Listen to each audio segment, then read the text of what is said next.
4, 3, 2, 1. Good evening and welcome to the November 6th meeting of the Long Meadow Select Board. We'll start with the Pledge of Allegiance. I pledge allegiance to the flag of the United States of America and to the republic for which it stands, one nation, under God, indivisible, with liberty and justice for all. Okay, well, we start off on this Monday night meeting anticipating the excitement of tomorrow's special town meeting that will be in the high school auditorium, well, the gymnasium. And so hopefully we'll see some of you folks in the audience there and some of the people on TV. We better have a nice turnout. I don't know if there's any other announcements, or any special announcements about the meeting. I mean, it starts at 7 o'clock, right? Okay. 7 o'clock. The front parking area will be reserved for handicap parking. Okay. So normally there's a handful of spaces out there now that are marked, but the entire front bay of parking by the closest to the auditorium will be reserved for handicap spaces. And we are deploying the electronic registrations. So that'll be an option for people. That's something new this year. So if you want to get there early and try that out, you certainly can for town meeting. Okay, great. And I had another announcement as well. Okay. You have another announcement? Well, I guess. Launch right into it. Okay. Yeah. Our Charlie Mike event is Yeah. Saturday. Yeah. Pre-game festivities start at 10. The race is at 11. And then we serve you a well-cooked hamburger or cheeseburger or hot dog at the end. Mhm. There'll be really great raffle prizes and drawings, and it's every year we get a good crowd, and it's a fun event, and we hope people. The weather looks like it's going to be clear for that day, and the warmer of the days of the weekend. So we hope people will come out and enjoy it. If you're not a runner, come out and cheer for those who are, or you can just register and walk in the walk the course as well. It's a 5K. It's a pretty, I say, easy course, but it's not super challenging and hilly. Right. And I would say that the important thing is the proceeds stay local. All of our charities, whether it's the Holyoke Soldiers Home or Homeward Vets, they all go directly to local organizations and don't get sent to a national. And the work that the national organizations do is great, but a lot of their fundraising goes to administration. Most of this money goes directly into the service needs for veterans locally. So that's probably my favorite part of the event, is that we really take care of the people in this area. Okay. So hopefully everyone will be there. Yeah, you can still register online. Fleet Feet is our partner for the race, and they do a great job for us as well. So if you have any questions about the race, we encourage you to talk to Fleet Feet. Otherwise, you can register online. Yeah, I think I saw some Fleet Feet runners on the way here running at night with lights on. So they're going to be ready. Marie? I also wanted to add, as you talk about the pre-festivities, are actually our Veterans Day. It is on Veterans Day this year, and we always have our ceremony. It'll start at 10 o'clock, so if you're not a runner or walker, you just want to come honor the veterans, please come at 10 o'clock. We're going to have speakers. Of course, there'll be a small ceremony there, and if you want to make contributions to our continuing mission to support our troops here at home as well as overseas, you can drop a donation. There'll be things for the children too, so you don't have to be a runner or walker, but just come and honor our veterans. And it is at Greenwood Center. Yes, Greenwood Center at 10 o'clock. It's Greenwood Center, and because the weather looks good, there'll be plenty of parking. And like I said, it's a fun day even if you're not participating in the run. Okay. Well, good. Thanks for clarifying that. Because yes. Yeah, I wanted to verify something that I'd heard. Heard one of the raffle prizes was the town manager donating 8 hours of labor for the yard work. Is there any truth to that? No, not that I've heard. Okay. Maybe another town manager has done that, but I was just checking. No pressure. if the price is right. Maybe, huh? Okay. Well, we'll have any other announcements? Then we will move on to resident comments. If we have any this evening? Okay. Yes, the resident. Oh, you do? All right. Please have a seat and just give us your name and your address. And Good evening. Yeah. Jay Spack, 72 Barrington Road. okay. The reason I'm here is to request the board direct the health department to finalize and approve the regulations regarding beekeeping in this town. It's been going on for 3 years now, and I get the feeling it's getting kicked down the road and being kind of swept under.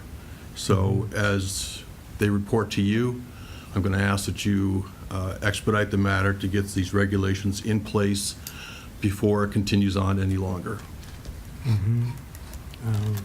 And is there any specific regulation that you were referring She's to? putting together a whole slew of them, but it's been delayed, back burner. It's not been a priority to move it forward. There's been interference, I understand, as well. And so, therefore, since they report to you, I'm going to ask that you look into it and ask that they get pushed forward versus being delayed. There's been other issues that have been moved forward in front of this issue, and I think it should still continue moving forward to get finally approved. There has been countless meetings on this, and it's still nothing has happened out of it. And yet I'm still having the problem and condition regarding it. And so if you don't know who I am, I'm the one that floated the question at the town meeting last year regarding bees. Right, yeah. And so it was then handed off to Health Department, and she's done a great job, but it's still, it's not getting finished. There's no finalization, there's no conclusion. And so I'm going to ask the board to take action to direct them to do that. Okay, and Beverly Hirschhorn has actually been to this committee since that time, and I didn't hear, she didn't mention anything about it. You know, as you know, we spent a lot of time talking about it at the town meeting, so we can check with her and see if there's any new regulations that all I'm are asking for. being developed and that would apply to that So situation. also a Yeah. conclusion to it, to not have this never-ending issue outstanding. That's what I'm asking for. Right. Okay? Well, yes, except I would think that the vote at town meeting was pretty clear about how the town was feeling about the presence of bees. And so that's one closure. And then, you know, this is another section, and we would look in to see if Beverly's moved forward. Well, first of all, sir, regarding the town meeting, Yeah, was conducted on the second day at 10:45 at night. yeah, The only people that were left there were the supporters of what I was against, okay? Because unfortunately, I don't have a group that meets every Mondays to say I'm anti-bee.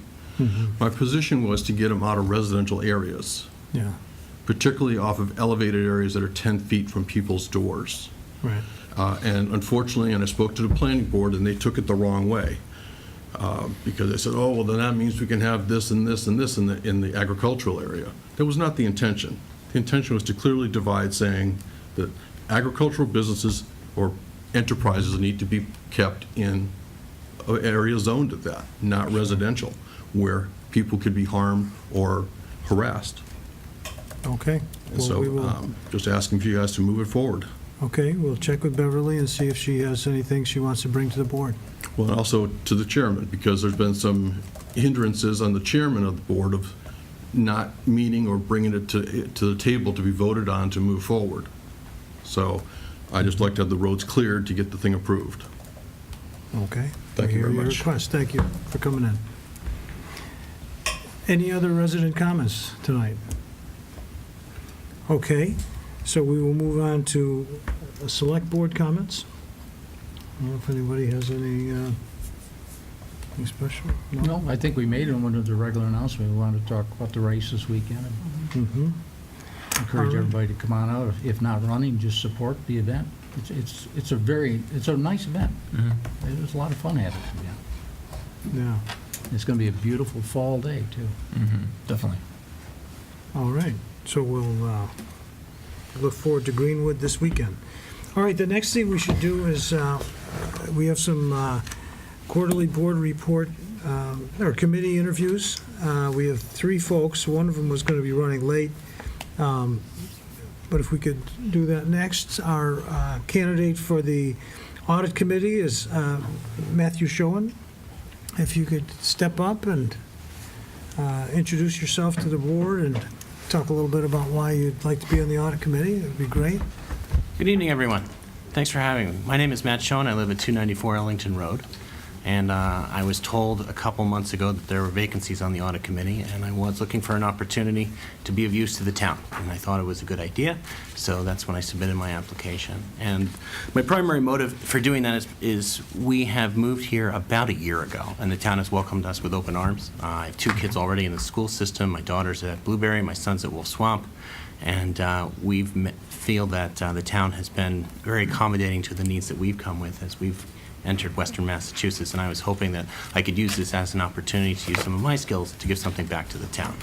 I have a law degree. It's one of the requisite backgrounds that's necessary to serve on the audit committee. I've also represented towns in the past in my prior practice in New Jersey, so I'm familiar with how towns function, the idea of executive and open sessions, and the mechanisms that often go into how towns function, moving their processes along and developing bylaws and regulations. And I think that would be of use in serving on a committee. I also have an engineering background, which provides me some expertise in long-term project planning and, frankly, financial management of significant capital investments. Prior to going to law school, I worked for the Environmental Protection Agency. And the reason I bring that up is I've managed work under federal contracts. So contractors responsible for providing deliverables or work that had to meet a certain set of requirements in order for them to get paid. So all of these skills, I believe, can be of use in determining whether or not the town is getting the value for the money that it's spending on the things that it needs. Well, Is there any that's- questions I can answer for anyone? That's a lot of good information about yourself, and as you know, the select board counts on committees like the audit committee to make sure that everything is, being caught and everything looking at twice. Although we have outside auditors, it's really important. So, thank you for volunteering. Does anyone have any questions? Yeah, Richard. Have you ever considered putting in for any of the other committees we have? Pulling you in. I mean, we have a capital committee that your qualifications fit right into that very well, too.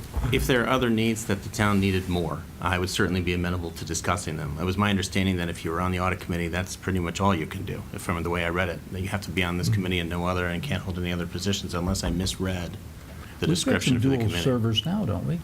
I think that's finance. Yeah. The finance committee, right? Yeah, finance, you can't be on any others. Well, unfortunate that I didn't closely read the requirements of the position. However, if there are other needs that the town has, I'd be more than happy to discuss them if I could be. Well, I would encourage you to check out some of the other committees. And there's a host of committees that I think from your background, you'd like to be interested in serving on, Okay. and including the ones you put in for. Well, Well, again, I'm here to volunteer, so if there's Okay. anything I can do, I'd be happy to help. I'll take a look. Yeah. great. Any other questions, or? No, thank you very much. Really appreciate you volunteering. As you said, that's what the town needs, is residents coming forward with qualifications like yourself, volunteering, so thank you. Well, I'm glad to help. Thanks for hearing. Do you care, or does it matter, there's 4 positions open? Whether your 3-year term expiring 6/30/20, or one expiring 6/30/19, which would only be 2 years? I know they have to be staggered to ensure that you have a sufficient number of people available at any one time. We're not going anywhere. We've bought a house. We intend to stay and raise our kids here. So if there was a need and you needed a position filled that happened to be expiring in a year, and presumably, if I did well, I could apply again. It doesn't matter to me. If you need a particular slot filled over one over another, that's fine. But you'd rather have a 3-year term, Yeah. I a think I voting would. member? Okay. Yeah. I intend to be a part of it and do as much as I can. So. Yeah, I guess the real question, and I'm speaking over the top of Bill, there's an associate position that's open, a non-voting associate member, and you'd rather be a full voting member, and Yes, sir. I'd rather fully participate if possible. All right. Well, thank you. The announcements on appointments will be December 4th, so we'll get back to you and let you know. Excellent. All Thank you right. very much. If Okay, you come up thank with you other for coming questions in. for me, feel free to let me know. Okay, great. And I don't know if Chris Nolan is here. I think he was going to be running late. So we have another appointment for the Historic District Commission, John Robbins. Please, I guess you could state your name and your address again. Sure. Yeah, John Robbins, 1028 Long Meadow Street. okay. And so you have a special interest in being in this historical committee, district commission? Yes. So I grew up in town, I grew up in a number of historic homes. I was on the Historic District Commission for 7 years, Okay. in 2001 to 2008, I believe. And Roy Johansson and I, we basically went through the rules, went through the design guidelines, and made sure it was consistent, easy to understand. And we tried to reduce any kind of subjectivity so that every board member, everyone who comes on, we should have fairly consistent decisions. And my house was recently added to the historic district. It's outside the green. It was outside the district. But I got involved, and we got 7 more properties added to the historic district, and one of them is mine. Oh, good. And the last time I was in for an approval, the board members asked me if I'd be interested in joining, and I said, no, not at this time.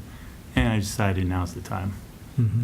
Oh, good, good. So I guess I'll start with a quick question, because it always sort of had me a little unnerved that Johnny Appleseed's house wasn't in the historic district, and is that one of the 7 that may have gotten on, I hope? It did not get added. It still didn't get added. Right. The oldest house in town. But Right. It's Yeah, a tough unfortunately. location. But, all right. Does anyone have any questions? Thank you for volunteering again. Certainly. Yeah, it's great. Yeah, you seem to know, you'll hit the ground running, I'm sure. So we'll let you know Yeah, I'm on pretty up to December, speed on it. December 4th. December okay? 4th? Yeah. Okay. All right, Thank thank you for coming in. Yep. All right. One quick follow-up, like, I thought William was going to jump on it too. There's a lot of different There's a lot of appointments. openings. A lot of different Yeah. openings. Voting yeah, member, that's right. longest term. Okay, thank you. Okay. 3-year term would be good, or 2 years. All right, 2 years. all right, great. And then, now Christopher Nolan was going to be here running late, so we will come back to him when he shows up. And ordinarily, we would go to the town manager's report, but we have a couple of things in new business. I wonder if we should move forward to some of those. Should we do the? Knowing how long I talked during the town manager's report, you're saying we should give these other people the chance to go get on with their lives? Is that what you're saying, Tom? Yeah, All right, that's I fine. think some of I these can't- folks are pretty busy people. I own it. So we can start with the most important, the mosquito control. No, we'll just go to the, there's a liquor license pledge. Do we need to do that first, or the transformer request? Should we flip a coin? Liquor license request is a pretty short thing if you want to I dispatch don't with see that. them here, though. You know, yeah. Is anyone here from Lebanon Country Club? Patrick O'Shea's. Oh, that's right. That's right. Okay. See you again. All right, so why don't we do that? If you want to step up for the liquor license pledge approval, you sent us some paperwork. Yes, well, good evening. And the pledge documents, I have to admit, not being a lawyer, I wasn't quite sure why we had such extensive information about this pledge, but inform me. Well, Long Meadow Country Club, we are undergoing a renovation of the club. Okay. And as part of the renovation, we secured a mortgage. A mortgage was granted to the bank, and as part of the bank granting us the mortgage, they've asked that we grant them a pledge on the liquor license. So as part of the financing that's in place, we've granted the pledge, and one of the requirements is that the town needs to authorize the pledge. So the liquor license that's going to be there, there's no scaling up of the operations. It's going to be the same scale. What we're doing is knocking down one bar area and placing it in with another bar area and dining area. So it's just a modernization. It's not an expansion of the club at all. And we've talked to Stephen about that before. So Okay, so the hours of service are going to be the same and all that, that's correct. right? Okay. That's a private club. Any questions? Yeah. So yes, Marie? Debbie, everything, you got all the paperwork you needed? I do. Everything checked out as part of the ABCC checklist. We didn't have any special things to add. Okay. I think I just need to know days and hours of selling alcohol, the form that I would send in. Sure. I believe it's in the form that's sent in. I didn't prepare the package, but the hours are going to remain the same as they were before, and they're probably actually going to be narrowed down a little bit, closing down a day or two more than what we were previously. So Is there somebody there I can contact, because I didn't see it in the paper? Yes, the person is Joanne Carla. Actually, it's going to be Rod Clement, Clement, and he is the general manager of the club. Okay. I'll find out from him. Is that something that should hold up our approval? No, that's just something I would need on this form, it's just that you'd sign it, something. Okay. So it shouldn't hold anything. Okay, and this is the point where usually Mark Gold has something already figured out. So we do need a motion, even though Mark isn't with us tonight, to accept this pledge. And I am a member of Long Meadow Country Club, just if it means I need to not vote. No. You have no financial interest in this. so, I move to approve the liquor license pledge. Second. and it's seconded. Okay. Any discussion on this? Okay, looks pretty straightforward. All those in favor? Okay, great. And thanks for your disclosure. All right, thank you for coming in. Great. Not unless you Thank keep you. Have a your good night. holdings in an offshore account, Bill, and then, you know. Yeah. Okay, and then the next thing that we'd like to talk about is the transformer request for 398 Long Meadow Street. And I don't know, do you want to start with some background on this? I would invite the property owner, Robert Rinaldi, as well as representatives from Eversource, Edgar and Andrew, to come up to the table just for Q&A. But just by way of a brief introduction, and I had sent to the board an email about this. This has been kind of a fast-moving thing for us. As you may know, Alex, the bagel shop, has signed a lease with Mr. Rinaldi to occupy the former Kate Gray space in the plaza. And in the process of fitting out that space, it was discovered that the building did not have adequate electricity power to handle the new equipment being installed to run the bagel shop. And we learned from Eversource that the underground transformer manhole is at capacity and cannot be expanded to increase the power the way it needs to be, and that's the direct source of power for the plaza. So they need to come from another transformer across Long Meadow Street through the parking lot, and they need to install a new transformer that has adequate power. And we kind of agreed on a piece. It's in the right of way, but it would be on a pad on essentially tree belt on Edgewood. There are some of these throughout. The one in front of the Berkshire Bank is a similar situation, so that this is a common application of ground-mounted transformers for commercial properties. In looking at and so we were looking at it, and then there was some question as to whether what the costs were going to be, what costs were going to be borne by the property owner, what costs were going to be borne by the utility. So all this stuff was just kind of getting sorted out, and we didn't really nail all of it down until last week when I sent the email. I think the biggest, there's two things. There's the business kind of constituent service component, and then there's the town operations component. The big thing from the town operations component is if we were in June, I don't think a special meeting would be needed. I think it would be okay to tell the applicant that they would just have to wait for the regularly scheduled select board meeting and properly post the hearing. Our winter moratorium on street work nominally starts November 15th. Our next select board meeting is November 20th. And as most of you know, a week in November is a big deal in terms of, especially if you have a week of good weather in November to get a project done. If we miss that window and the bad weather starts, then it's easily springtime before the upgrades can be made and the transition for the bagel shop can happen. And so that really leads into the customer service component that I think we work with Eversource regularly and trust how they can manage projects, and we would be willing to extend the moratorium to allow them to do this work, because it's a significant trench across Long Meadow Street. But I know they would work very quickly because they don't want to be in Long Meadow Street either. And so to enable us to get this done as soon as possible, we wanted to initiate the process, and it was a 7-day posting on the petition, which is why we missed the agenda deadline for this meeting. And like I said, it's a relatively quickly moving thing. I'm sure Mr. Rinaldi will tell you that he wishes he wasn't in this situation, and I think to some extent Eversource wishes they didn't have a time-sensitive project of this scale to do. But in order for, the tenant to move forward with their relocation and the project to move forward, the board would need to consider the petition.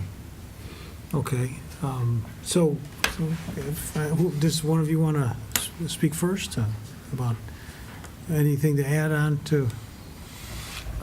Well, Edgar Alejandro, Eversource Energy. I think, town manager kind of laid it out for you pretty well. We looked at this project from any number of different angles in terms of what we currently have in the ground and what is the best way to feed it. We've met with DPW. Obviously, we had a site meeting with the property owner and his contractors, and we think that the plan we have makes the most sense. It's probably the most cost-effective, although there are costs associated with it. But I think time constraints are something that the board is facing right now, and we're looking forward to some guidance and some approval so we can accommodate, the business growth and getting this done sooner rather than later. Okay. Now, it looks like there's a transformer right across from that street, right? There's one on Long Meadow Street. Is that a transformer? That's not a No, I transformer. mean a Green substation, right? Is it a substation? It's an old, used to be an old substation there, but then it's been decommissioned. There's actually Right across the street. nothing there. Well, then That's directly the across street is a lights. traffic. That's the the traffic streetlights. signal. You got a Okay, traffic that's control traffic. box that's right That's- there that you guys just ended up replacing. We just provided a new service to it. Okay, great. And so, So what we have right now is Yeah. submersible, we call underground, but it's just too small to accommodate the growth in the plaza. So, and there's not enough space in that space. I mean, to build that out is really, really cost prohibitive. So our recommendation is that we build one above ground, a transformer, a pad mount, and that would be the way we would suggest going, rather than building something new underground, which would be really, as I said, cost prohibitive. okay. Any other questions for? Yes, Marie. A couple of questions. I'm having trouble reading the map. Where is this going to be exactly? There's a right on the corner of what was that, Edgewood and Long Meadow Street. But There's it's like- on the Rinaldi side. It's on the That's where yeah, it's on the Edgewood is. Rinaldi side. So you're cutting the street. You're cutting into Long Meadow Street in order to access, but not because you're putting it across the street. We have. Well, our power is on the opposite side of Rinaldi. Okay. And there's a couple of restraints we got is size of manholes that are there. So the largest manhole we have, plus talking with the DPW so we don't interfere with all your traffic control sensors and everything you have there, our best bet would be to come out of the manhole right where, I think it's your old town hall building. Yes. There's one sort of right in front there. So we're looking to go straight across the road there. Then when we get into the what's Rinaldi's parking lot now, extend it a little bit more because it's still all the town taking, and then do a 90 and go into travel across the parking lot to the transformer, which would land up in a, for lack of terms, I'll call it like a tree belt section.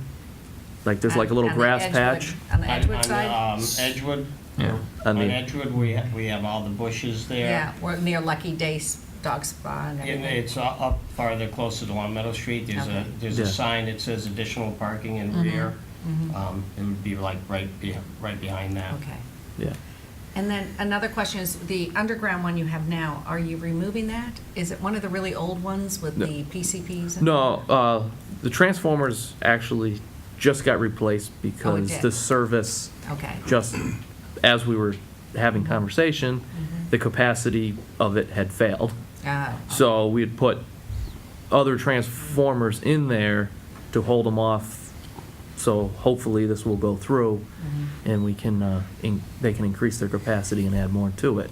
But that manhole will stay because it does feed the house across the street from Rinaldi's there. So it will stay, but the transformers and the primary will be removed from it. They're not left behind. They're not left behind, No. okay. Then I had a question for Stephen. That's far enough back that it's not going to affect any design work coming out of Long Meadow Street in the future? Okay, No. And I think it's, now that we're discovering it, it's just as well to get it done now. okay. It's far, so as Robert described, there's landscaping, it's pretty well, it's like third or fourth space in from Long Meadow Street. You know, he has angled parking there on that outside part of the lot. It's probably the third or fourth space up from the sidewalk. So it's just right where that stretch kind of flattens out is where they're putting it. And so and I will say, I didn't take Eversource's word for it at the time we met on site, because I think everyone from our perspective wanted them to use the existing manhole and figure out a way to do that, to do a direct connection from the building to the manhole. And we went for quite a while around and around, and they did determine that it's not feasible. If it was feasible and cost effective, they would be doing it that way. We pushed hard for that option, and it just isn't doable, which is why we're kind of stuck in the situation we're in. And I don't think, I think I will. I'll state that I'm sure, as the property owner, his business is there in this plaza. I've been going along fine with no apparent deficiencies from a power standpoint. It wasn't until they got an electrical contractor in there and started working on this that we realized that there was this issue. And again, it's more of an unfortunate timing thing than anything else. I think everybody had the reasonable expectation, especially once they changed over the transformers. We're good to go. They just upgraded the stuff. But like I said, I think it's it's needed for the plaza, and it's an important economic node in the community. And Robert, what's the increase in amperage that is there, do you have a rough idea about how much more you needed, or? I can say as electrician, to put a request in Yeah. to add a 320 amp service Oh, 320. to pick up the bagel shop. The bagel But shop. when we ran all the actual loads with the meters and everything there, they were at capacity and actually taking more capacity than what the transformers could provide. They were putting it, transformers could go about 10% over, and he was using that extra 10%. So if we were to add anything, those transformers would end up failing, so. And so this new transformer will have what Well, kind of amperage? the thing is, the submersibles, you can only get certain sizes, and the dimension of that manhole that's there now Yeah, is really small. Like, usually our guys can use sticks to operate them. They actually have to do it by hand. So you end up having to shut whatever that section of the street off is to actually get down there. If we were able to get a larger size, which we looked into, they would not even fit in the manhole because they won't clear the roof. So then we can't even put the primary to the top of it. So installing this pad, he can go all the way up to a 3,000 amp service without any problems in the future if additions or more technology comes out that you need more consumption. So once this is built, the intention is it's a 100-year build, so you can add to it in the future. it'll be a while till you could burn out 3,000 amps. That's a lot of amps. I think his total service, your electrician, I think, put a request in for either an 1,800 or 2,000 amp service to pick up everything that's there now, so, Okay, and possibly some growth in the future. okay. If you So, needed more power to the building. If you wanted to change air conditioning or do anything like that, no. it would be there, and it would be a simple Put a- increase of the transformer. Put a second story on the There we go. CVS, You'd be Yeah, set. no, this was all a shock to myself, and it's really slowed everything down. Alex is trying to get in there yesterday, and so we appreciate the board to look at this as a need be, Okay, so any other questions or comments from the board? Yeah, I have one, and I'll follow in behind Mark Gold. He would ask this, I'm sure. yeah. We constantly hear in this town the term cost prohibitive to do anything that puts something underground, and the easiest one is flop it up on top. Well, you don't even know the price to know that's the easiest thing to do. Well, I wonder, when you come in to make a statement that something's cost prohibitive, why we're not backing this up with some type of cost estimate being placed before this board to fully identify what the actual cost would be if we told you, no, we want to put it underground. But, I mean, that's fine if you want to put it underground, but just the manhole enlargement alone, to do it, is either we have to find another piece of property to do it so we don't interfere with anybody that's in power. If not, we got to put it in the same place, and usually, on average, it's about $100,000 just for the manhole. Okay, but nothing's coming in. We don't see any paperwork before us. But we hear the terms all the time, cost prohibitive. A manhole doesn't cost $100,000. Well, and actually, to build a manhole, it could, given all the costs associated with it. And if you go underground, and it's pretty standard across utility industry, that underground is about 10 times more than going overhead. I mean, we can give you cost estimates if you want those. I mean, it's really easy to do, and we could certainly provide that to you, but it's certainly very cost prohibitive. A lot of towns want to go underground. We've gone through this many times with other towns, and lo and behold, most towns decide we don't want to go underground because we don't want to pay for it. I mean, but if you want something in writing, or we can provide that for you. I'm just saying, it's a point that we're making. Yeah, We often hear the term cost prohibitive, but there's no paperwork to back it up.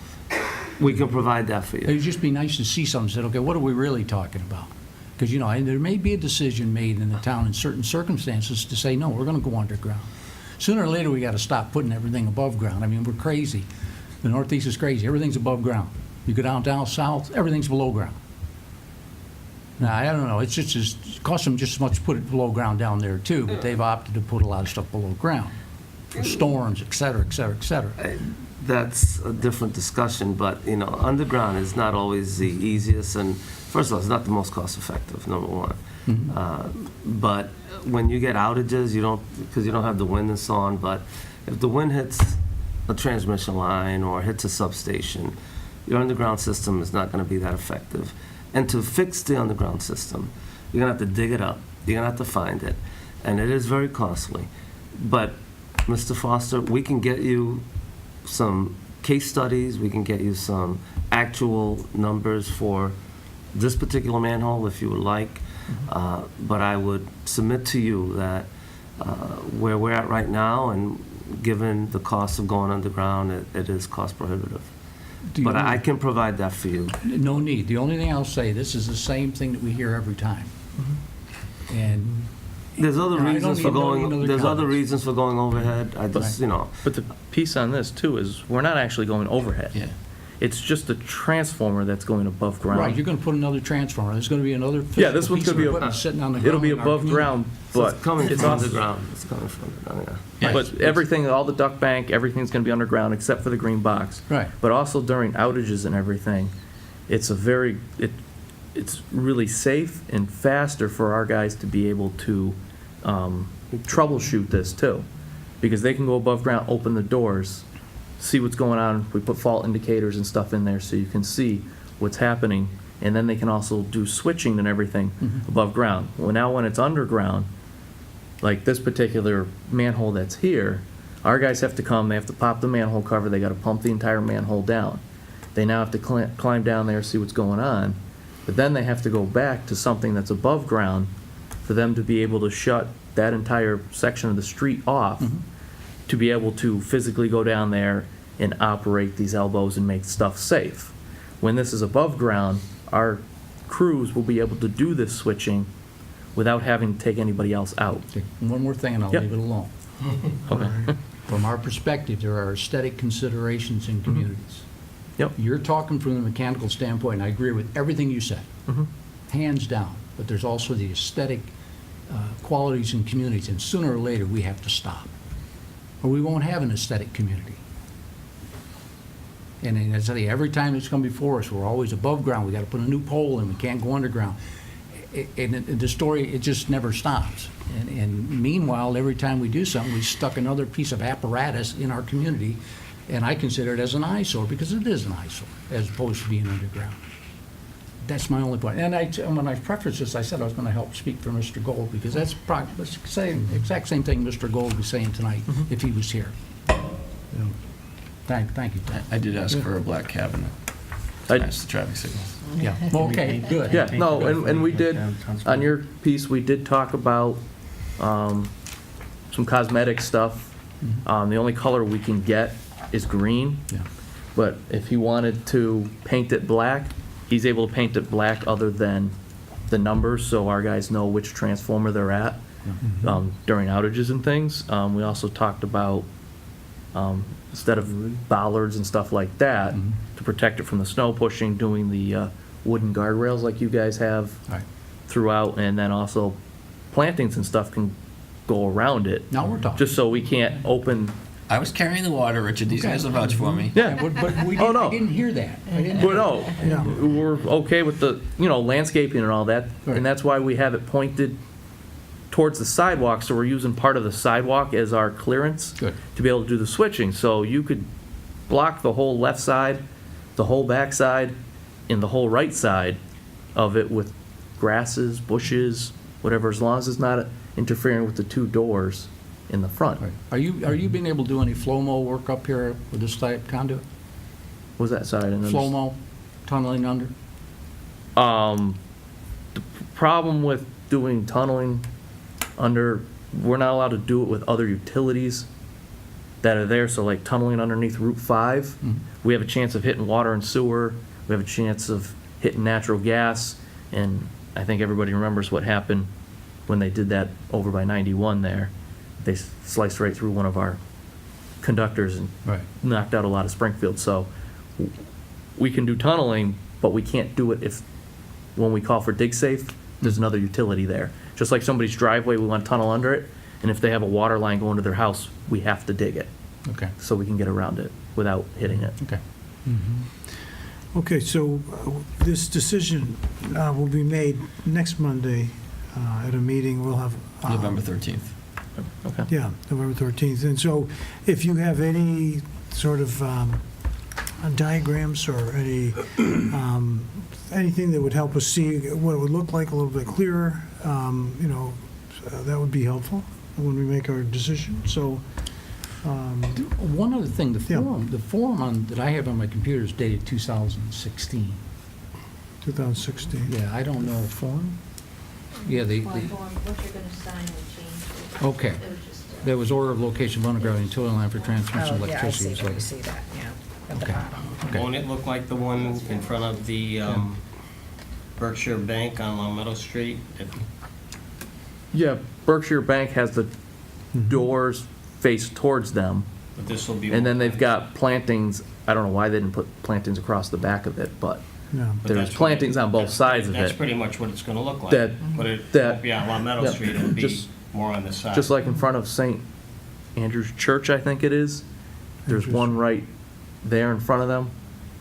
And normally, we would put it on an easement on, the customer's property, but because of how long or big the town taking is on Long Meadow Street, there's really no other real estate to put this on, and we looked at both sides, we looked at the back, we looked at a lot of other places to try to put this somewhere, and you guys also just paved Edgewood Road, so we didn't want to tear that up with multiple different directions either. So we're trying to be the least impact on the community or the roadway too. So people can take a look at those, or if you guys could snap a picture and bring Yeah. it in, somebody, we can discuss that Monday. Monday, 7 o'clock here. Monday, 7 o'clock, in this room? Believe so. I was waiting to hear. On what room? I don't know if it's this one or that one, it's here. But It it'll is be in here. this building. Okay, I'll find you. Okay, so, and that's a special select board meeting. All right, well, if there's any other questions, then thank you very much for coming in Did you tonight. want pictures of, Like the one at the bank. the bank? Bank, we can grab. I think I took one. Did you want to see it now, if I have it on my phone? Oh, no, bring it Monday. No, they'll bring it Monday. He's not going to be here. Yeah. Oh, Yeah, I would say So have someone Yeah. bring it, yeah. he We'll had print- already informed me that he was not going to be available, so I don't want Print to. them out. His lack of presence at on the 13th isn't a lack of consideration for the project. Okay, We'll print them out. so you could text it to him. Steve, Thank you, everyone. print it out. Thank you. All right, Thank you. good night. Thanks, Thank guys. you. Okay. For the, I know the other thing that's Mosquito control. really exciting, huh? Mosquito? Well, I was wondering about the quarterly investment report. We may as well. I mean, I don't know. You could get more nervous if we wait. So please, second time through, so it'll be a piece of cake this time. What if you could just introduce yourself? What's that? Just introduce yourself. I'm Carol, the treasurer collector from Town of Long Meadow.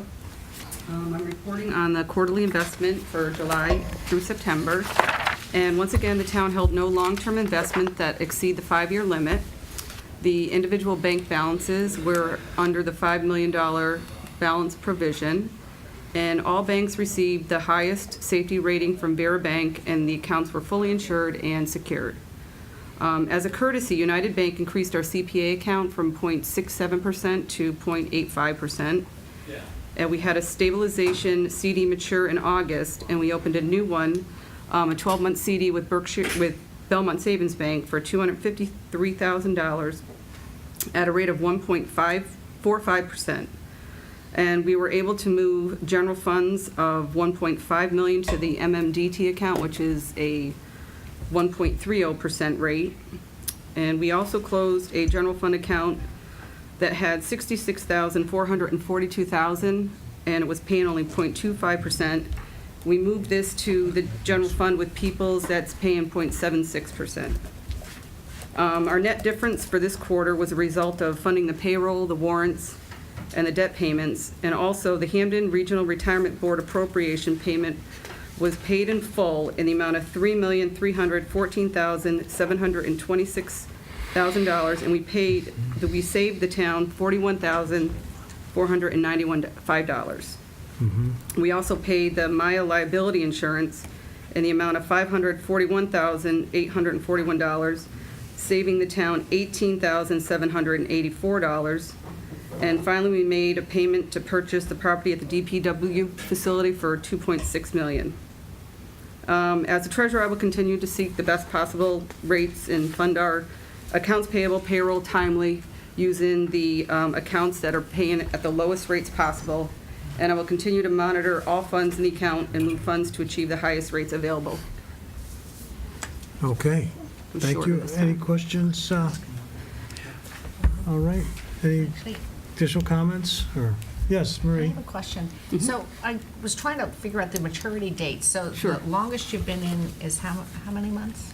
It was a 12-month CD. We don't really go too much longer. beyond 12 Yeah, months. no, well, depending what it is. Stabilization, sometimes we need to have the funds available, so. I think different funds allow for certain maturities too, I believe. Right. In the general fund, you can only go out a year, Well, we can go a little bit longer, but we don't tend to, because if I need the funds but to, there are restrictions within different funds, so. Okay. All right. Thank you. you're welcome. Okay, any other questions? All right, That's it? Yeah. thanks, we'll see you next quarter. Yes, you will. I got a question for Paul. Oh, Hey, yes. Paul, on these investments, are we kind of capped on where we can put money? The policy allows for $5 million to be put in any one institution. So we can utilize as many institutions as we want, but we do have a cap there within the policy. Yeah. Are all the other communities, I mean, you look at these interest rates, and I mean, some of them are just unbelievably low. Is this pretty think well what that's- everybody's doing? I would have to believe that those are standard rates, and ours might even be a little bit better. From a personal standpoint, going out to, what I put in the bank doesn't get nearly as much as these rates of return. I don't know if Cheryl, if you know about the interest rates, if they're kind of standardized, or, again, I'm assuming ours are a little bit better than standard rates offered to They different are. municipalities. They're better then, because if you look at the regular rates, they're usually lower. The municipalities get a higher rate, Mm-hmm. and they want to bargain your business. So they sometimes go higher than what they're even offering. So I go out there, I send out emails to find out who's got the best rate. That's how I determine where I'm gonna go with the money. And to some extent, it's, if we were more risk tolerant, we could get a better rate. Well, I don't know if you're more risk tolerant, you might be involved with different investments that might give you a different return. But again, the policy is very restrictive in what we can invest in also. Is that what it is? Right, so it's like, we could go out and put stocks and bonds as an example, but, legally we could, but the policy restricts us from that. And I don't think any of us would want to, just because of the risk that you assume with it. I mean, you have high return, we have high risk. So nobody wants to be on the end of a headline saying that we lost, $50,000, $60,000, $70,000 because the market turned one day. Yeah, but you can lose that pretty quick. Yeah, and we take a conservative approach, so that's why we don't get flashy returns. Other communities doing the same thing? Smart ones do. Not necessarily, I'm wondering. Some use investment. Yeah, again, I think other communities go out and they utilize investment firms. Okay. Cheryl was saying, we used to use an investment firm, but the policy got so restrictive that the only thing we could really invest in were CDs. And for us to pay a fee for an investment firm Right. to find us a CD was ridiculous. But we did at one point in time have stocks out there and You were certain. paying 5%. We had certain bonds out there with AAA rated companies. It's just, like I said, it's safety, liquidity, and yield, and we're practicing high safety. When did we start that? When did that policy come into effect? That's Oh, 10 years God, old now? At least. About 10 years. Yeah, I'm pretty sure it's at least 10 years old now. I mean, it's been a while. I think the biggest struggle that we had is when we started borrowing for this high school. Right. In 2012 or 13. And I know in 2000, we first borrowed in October or so of 2011. We had to go out and borrow because we had that major snowstorm. At that point in time, we were so cash rich, because again, we had the influx of money from this, that with that $5 million limit, we were going out and putting money into Everywhere. any bank that we could call that would take our money. And if it's not FDIC DIF, collateralization loses base points. Right. That's the other thing. All of our money is secured 100%. So again, there's less risk even involved with that, or if we wanted to go out with something that was unsecured, as an example, not to say that any bank is going to go under, but if something was unsecured, we might get a smaller rate of return. But again, I think we're able to sleep a little bit easier at night because we have that surety. Right. But I think you said if it was unsecured, we'd get a smaller rate of return, but did you mean a larger rate of return? Yes, I'm sorry. Okay, Yeah, that's if it what I was thought. unsecured, you get a slightly greater rate of return. Rate of yes. return, okay. Well, thanks. And the reason Yeah. you're going to, shorter yields, like not 5 years or 3 years, is that part of a policy or? Well, just again, I think decision? within the general fund, we cannot go out, I thought it was a year, but correct me if I'm wrong. It can go longer, but you don't want to tie your money up if it's a CD, if I need the funds. Right. And it's longer than a year, I'm just turned money over to, I had a CD that was paying a rate and I just put it into a money market, but it's paying 1.35. So at least I have available funds, but I keep the most I can in there till I need it. Right. And as an example, I just went out for Scantic Valley, a 5-year CD, the quote I got was 1.75. So, some of these rates of return are coming back at 1.5, 1.25, 1.36. We're a little bit off of there, but we don't have the money tied up for 5 years also. Well, I just talked to Berkshire, 5 years, 2%. So you might want Okay. to check with 5 them. years, 2%. Well, Marie is then- richer than the town. There'll be a rush. So, but that decision to go into the shorter bonds, like for our stabilization fund, it's just a choice it's not your hands are tied. It could go longer, I could look at longer ones, but I still need something to move money if I needed to move it out at the end of the fiscal year. Right. You can't keep it. Yeah, we just don't know if the money's ever going to be used. If we have a catastrophe in the stabilization fund, the operational stabilization fund, for example, has $3 million. If we have a catastrophe, we need to liquidate that money. We don't want to have something that's out there for 5 years. Unless it's a very small amount, 200, 300, 400,000 or something like that. But that's why we kind of keep it on the lower side of the duration. Okay, thank you. You're welcome. Okay, great, thank Now you. can I come back in 3 months? I think so, no other questions. Now, I still don't believe Chris Nolan's here, so I guess we should go to our town manager report. Okay.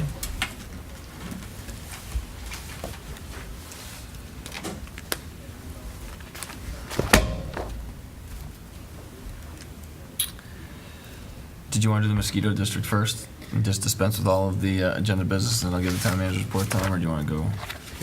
Well, no, we'll do your report now. All right, that's fine. Yeah, thanks, Tom. So, obviously, the big thing is preparation. It's not in my report, but preparations for town meeting tomorrow night. As you know, you guys all know, this is 100 things that town staff, especially our DPW, are doing behind the scenes to make sure town meeting goes off without a hitch. And those processes are all well underway. And we expect to have a very organized and successful meeting. We are in contract negotiations with a designer for the adult center, Catlin Petrovic Associates out of Keene, New Hampshire, was selected by the designer selection board. John Catlin was the one who presented. He's done many senior centers. I thought he presented, and I think I speak on behalf of the designer selection board, where in saying that he really presented a great vision for what Long Meadow could be, and talked about many design techniques that he's employed that we think would be really beneficial for us. We did have another firm that proposed that was also very good, but Mr. Catlin and his firm were clearly the right fit for us at this time. Like I said, I think we're just in the process of negotiating the Phase 1 contract, which is a very simple agreement. I expect to have that done tomorrow. And then the Phase 2 is a little more involved, but I also expect that he'll be reasonable and we'll come to an agreement quickly and get that work underway. The site survey is underway, I think, what did you say, tomorrow? The staff meeting, this week, the site surveyor should be out there doing the survey, which will help also advance the site planning process. Just a quick update on the DPW project. We will be presenting an update to the Permanent Building Committee this week as well, Thursday night. And just behind the scenes design work. They're advancing design development. So we had a meeting to talk about floorings. Where to use carpet tile, where to use linoleum, where do you use epoxy, where do you use sealed concrete. And Richard, it's occurred to me later, I probably should have had you there since you've done one of these. But kind of picking out where where people are, what are traffic areas, things like that. I know that they also went through the FF&E fixtures, furnitures, and equipment stuff for I wasn't a part of that, for the administrative side. And so they naturally they went through their kind of wish list of things they'd like, and then they get the report on what that did to the budget, and so then they decided to drastically reduce their wish list. So just those types of decisions, kind of a lot of small decisions. We are also closing in on, I think, a proposal to make the green communities for the next round of grant funding for the net zero energy building. I think the Eversource is going to provide the modeling at their expense as a part of their energy efficiency initiatives. So that's something that will be happening in the short term. We're not going to really pursue LEED certification because the U.S. Green Building Commission, and you probably put this bill, charges you like $30,000 to apply for a certification. I'm not going to say it's a scam, it's just an unnecessary cost for us. But I think by the time if the building design and construction unfolds the way we hope it will, I'm certain we would be minimally LEED silver because it's a renovated site, it's not a green field, and we're going to have the capacity to generate solar on site and things like that. So I think that'll be good news when we get to that point. There's another, we were talking about the winter moratorium. East Long Meadow is doing a major water main replacement down Maple Street over there. They do need to, I think, I don't know if you saw the plan in the packet, but they have to turn the corner basically on Dwight Road from Chestnut around Dwight, and they're going to be doing that yet this year. We've been in we had a fairly significant attended meeting with East Long Meadow Police Department, their DPW, our police department, our DPW, and kind of talked through what's that going to look like. Met with the contractor, and so we're monitoring that very closely, but it's a crucially important project for them. It's not directly related to the Dwight Road Medical Office Building, but the service for that property is going to come off of this new water main. And as you know, we're going to be hopefully bidding out our corridor improvements either early next year, and so this water main job has to happen before any of that work can get done. And so we're going to work closely with East Long Meadow to make sure that project isn't too disruptive.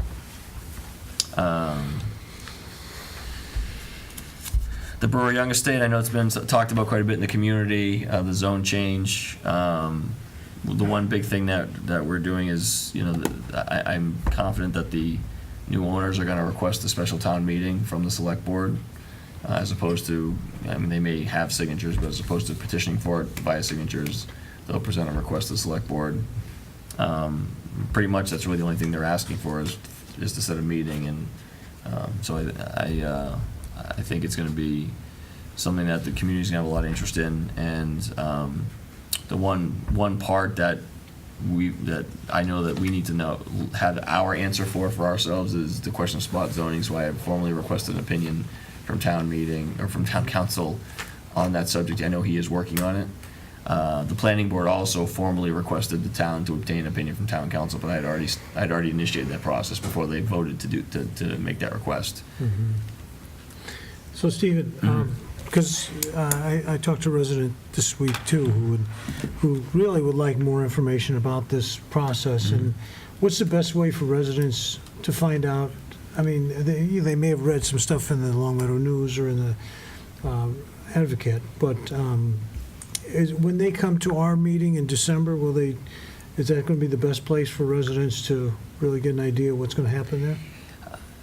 Well, I think if they want to know what the process is to get a zone change through the legislative branch, I think coming to the select board is the place to attend, to learn how long a warrant has to be posted, when's it closed, when's it signed, what's the duration of time that has to happen between the calling of a special town meeting and the execution of the special town meeting. I mean, the certain basic charter or bylaw-driven timelines.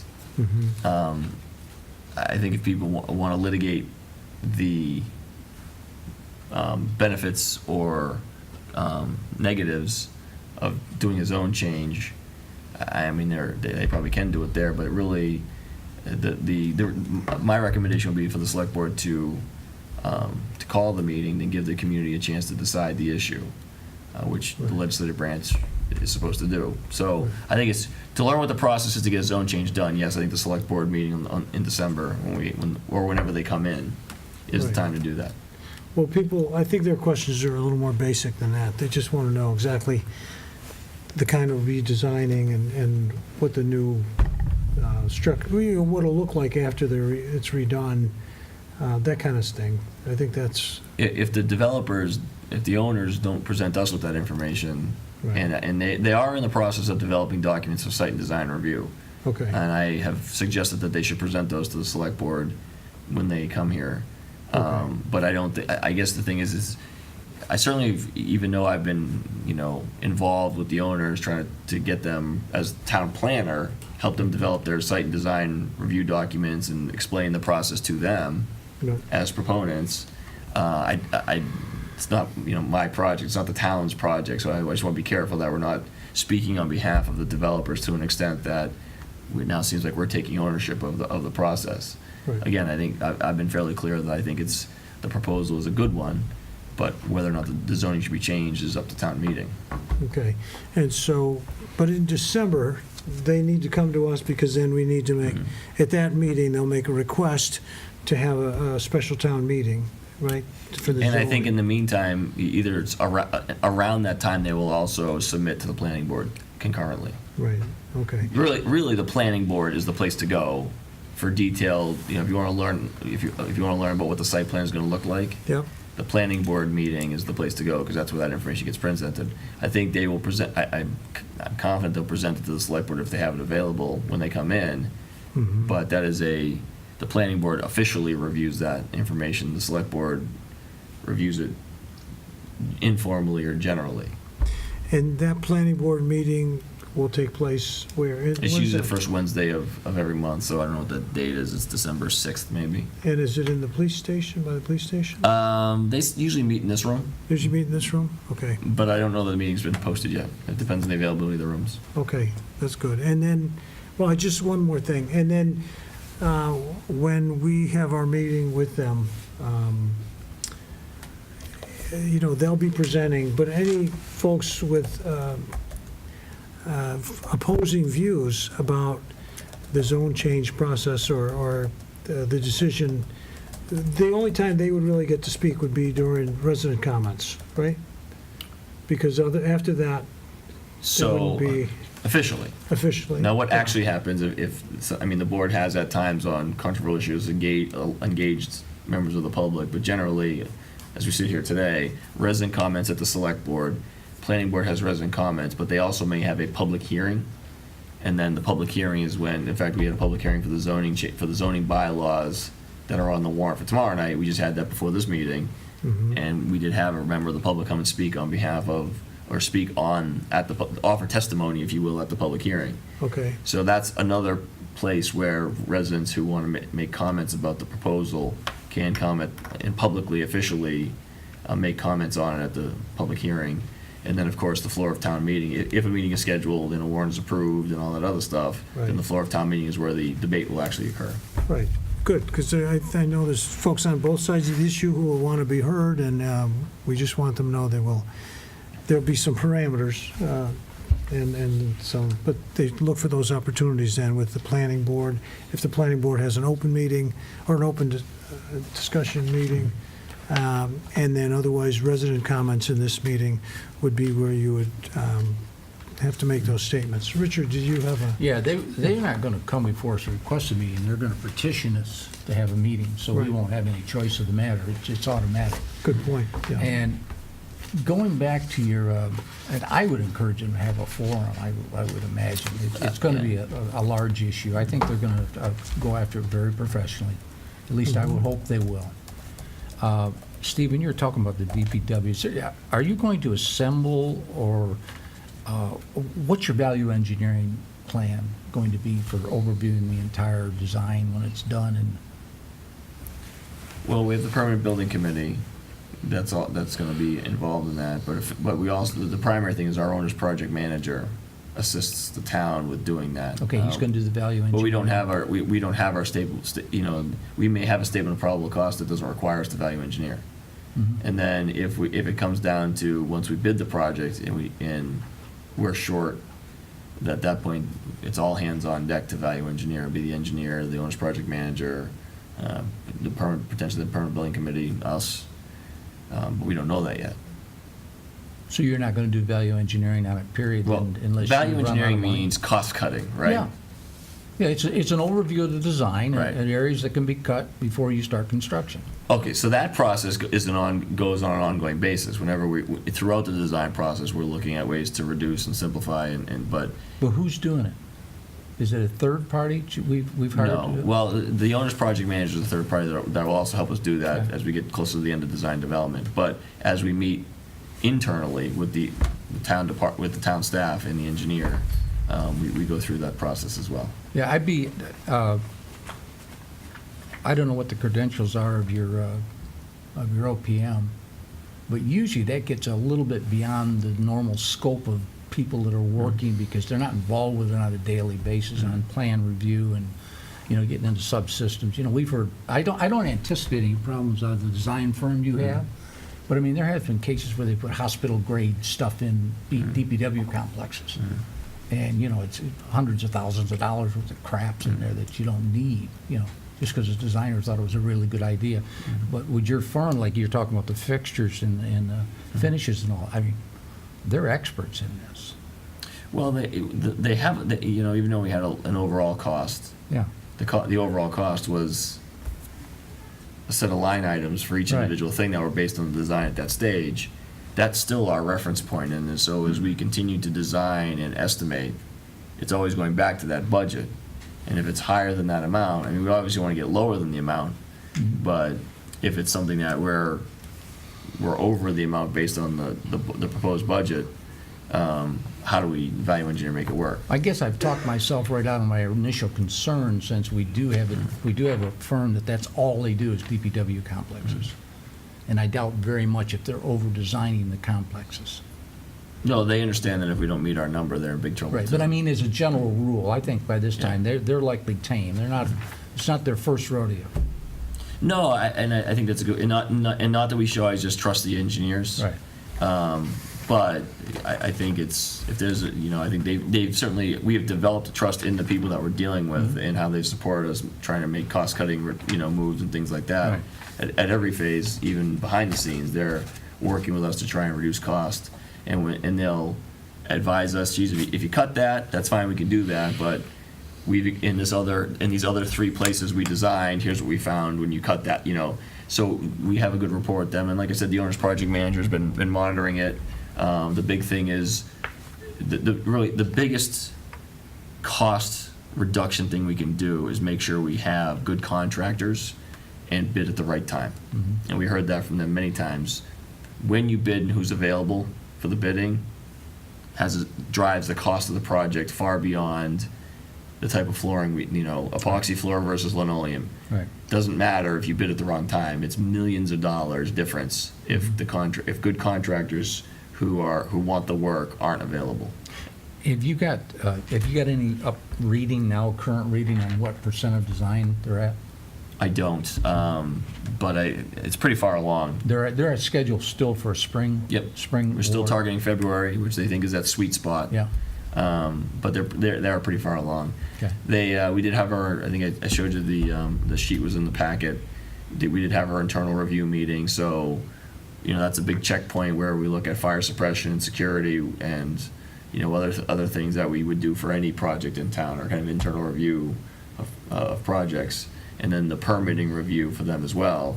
And so a lot of suggestions and feedback was given to Weston and Sampson. So they are going to go back and revise the design based on that feedback.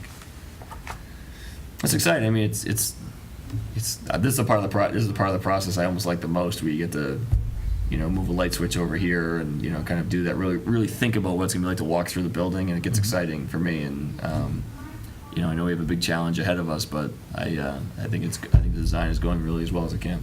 If that excites you, we may have to put you in a protective ward before this project's all done. Yeah, way too late for that. It's going to be too much excitement. Yeah. Yeah. Right, please. Where does the building committee fit into this? Do they have a point person or a subcommittee? Because they have so many projects on the table now. How are they handling the interfacing in regarding or do you just report to them? We make periodic reports to them.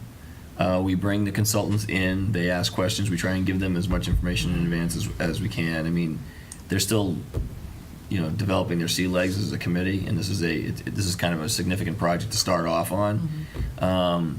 So they don't have a liaison who meets in these backdoor, the general meetings that you're having with the OPM and the Right, engineers and the no. architects? There's no No. one from that committee who's sitting in No. as part of the group? But then, like I said, we bring the information that's gleaned from those meetings, we present to the permanent building committee, and like I said, they get to review it and ask questions and, give us feedback. And we did that in a fairly significant way, a couple of months ago, and it was a very good session. We laid out the plans, they sat around, they pointed, and, Well, if they give feedback, can things go back and change, or is it just reporting? No, I think if they see things in the designs that we didn't see, like a fresh set of eyes, we certainly would go back and incorporate their design. I mean, if it's something that Weston Sampson believes is viable and we think it works for us operationally, we certainly would not.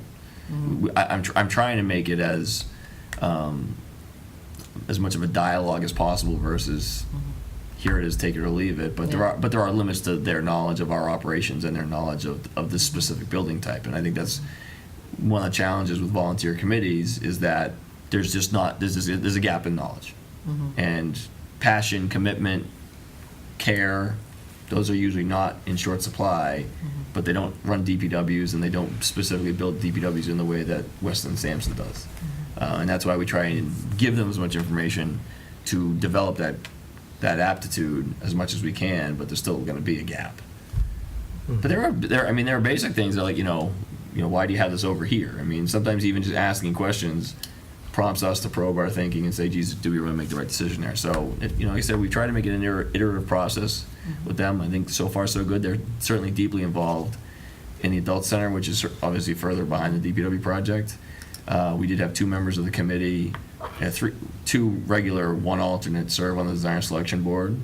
I thought they added significant value to that process. So the DPW is just a little different in that regard, where it's very specific, where a senior center is more of a conventional building, so to speak. All right, great. Can I keep going? Continue. I'm excited to hear about this walking school bus. I just think that, I wish I'd seen it, because the idea of police officers walking with students, is that what it was? That's what it says. So we did the International Walk to School Day. I participated in that actually with I was in the group with the chief of police and the superintendent. And I think I reported on that last time. People came from all over to walk in that. And I think it generated, the event was, I think, a runaway success. The weather was nice, and people kind of really embraced the spirit of it, the community spirit of it. But that led to a kind of a spillover effect, that I would argue unanticipated spillover effect of people saying, geez, we should be doing this all the time. And Marie has been talking about walking school buses for several years. In fact, Kim King actually did it. Yeah, and I had a fledgling walking school bus in my own neighborhood for a brief time. And people moved, and so maybe it was the driver. I don't know. I'm like Otto from The Simpsons, the walking school bus driver. But so that has prompted some organization of walking school buses, and I think the biggest challenges with walking school buses are going to be what they always are, and that is after-school activities. A kid who plays the bass in band isn't going to be in a walking school bus lugging the bass. Yeah. And inclement weather. But most days people should be able to participate, and and the other thing is I think they've done it right and nailed down specific dates that they're going to try it. Oh, good. And if people, and I think if they try it as kind of an organized thing on a specific date at a specific school, and the police are there to facilitate it, and it works, it'll give students and parents the comfort, I think, to do it on an ongoing basis. So, I mean, I see this as something that, maybe some days you'll have 3 or 4 kids, some days you'll have 30 or 40, but it's definitely a safety enhancement versus just general, children walking or biking out there on their own. Yeah, and I think you're developing groups of people, which are good, always good for a community, doing a positive thing. But I think it's important for young people to see police officers in a positive role and to spend some time with them, doing something that's just natural, walking to school. And so that sounds really exciting. I hope they'll be doing it in the spring. Yeah, and we had Sergeant Mazzaferro here a meeting or 2 ago, and he's really embraced the traffic sergeant role and done, I'll be honest with you, when we started, we envisioned it as, crossing guards and cars. And I think he really has embraced the broad spectrum of transportation solutions in ways that, I think we hadn't really given enough thought to. So he's doing a great job with that. Great. Speaking of transportation, excellent segue. I just threw this in here as an update for the board. The Tri-Town Trolley, our pilot project, PVTA. I knew we had been in it for a little over a month, so I wanted to get an update. I was amazed. It's cheaper than when PVTA ran it, and we started off with 19 rides in September when we got started kind of, I don't know, a week or 2 into the month. It was a bit of a soft opening. And then in October, we've already jumped to 27 rides. And so I think as people get a handle on the service and understand that it's cheap and reliable and local, I think you'll see those numbers continue to grow. I think we had sensed, and we talked about this when we did the agreement, there was really an underserved demand for these types of rides, and I think the numbers just in the first 2 months show that. I mean, they're not running on, it's better than one ride a day in October, because they're not running on, I don't think they run on the weekends. So a 27 in the 20 days it's a pretty good, especially, like I said, it's still very new. And to be eligible, you just have to be over 60 or over 55?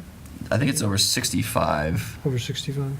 Doesn't say that. I don't remember. There is an eligibility, but you just really have to call East Long Meadow Council on Aging. They are the transportation coordinator for the project, Yeah. and certainly inquire with them, the routes and where the destinations you can go, and they'll tell you everything you need to know. Okay, thank you.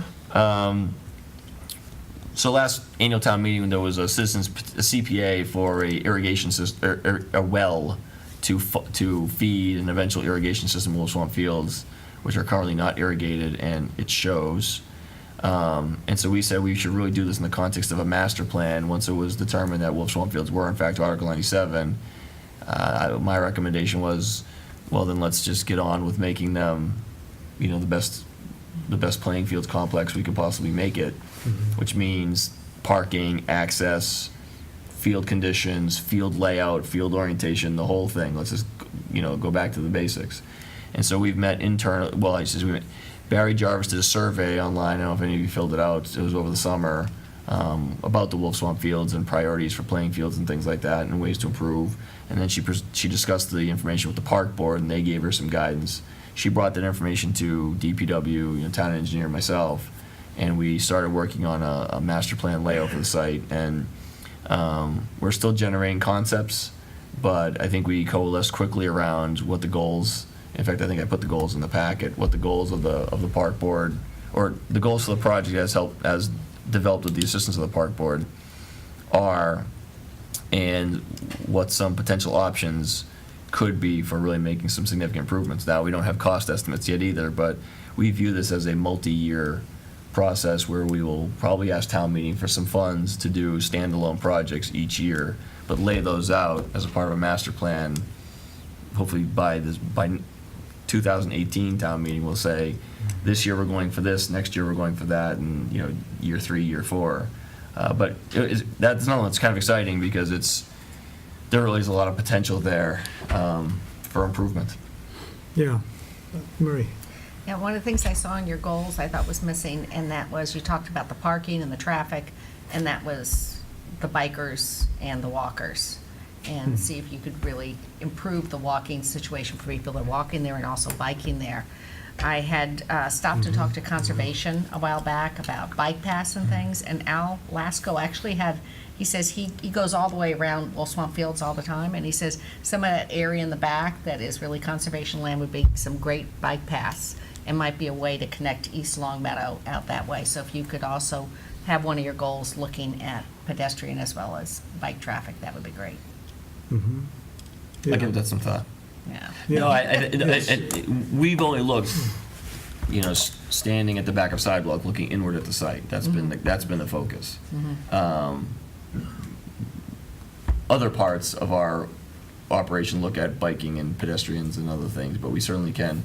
We certainly looked at how do cars access the site, and then pedestrian crossings and things like that. So that is a part of the overall mix. But in terms of like running sidewalks to the parks and stuff like that, we're doing that as a part of our complete streets.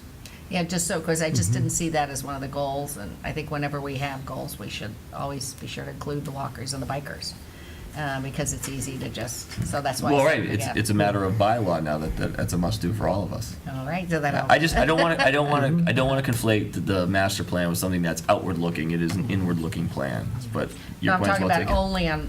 I'm talking about Wolf Swamp. Right. Yeah, there's going to be people that maybe they need to wheel their way to the back fields or Right. something. So I want it to be internal available to all access. modes of. Like we've looked at concepts like a ring road, like Turner Park has a ring road all the way around it, and so you can access the fields and park along the ring road. That's one concept. We also have other internal circulations where the parking lots are kind of in between the fields, in the middle of it. Just concepts, but you're right. I mean, the point is it's to get to them, and right now we talk about vehicle access, but the pedestrian and cyclists follow.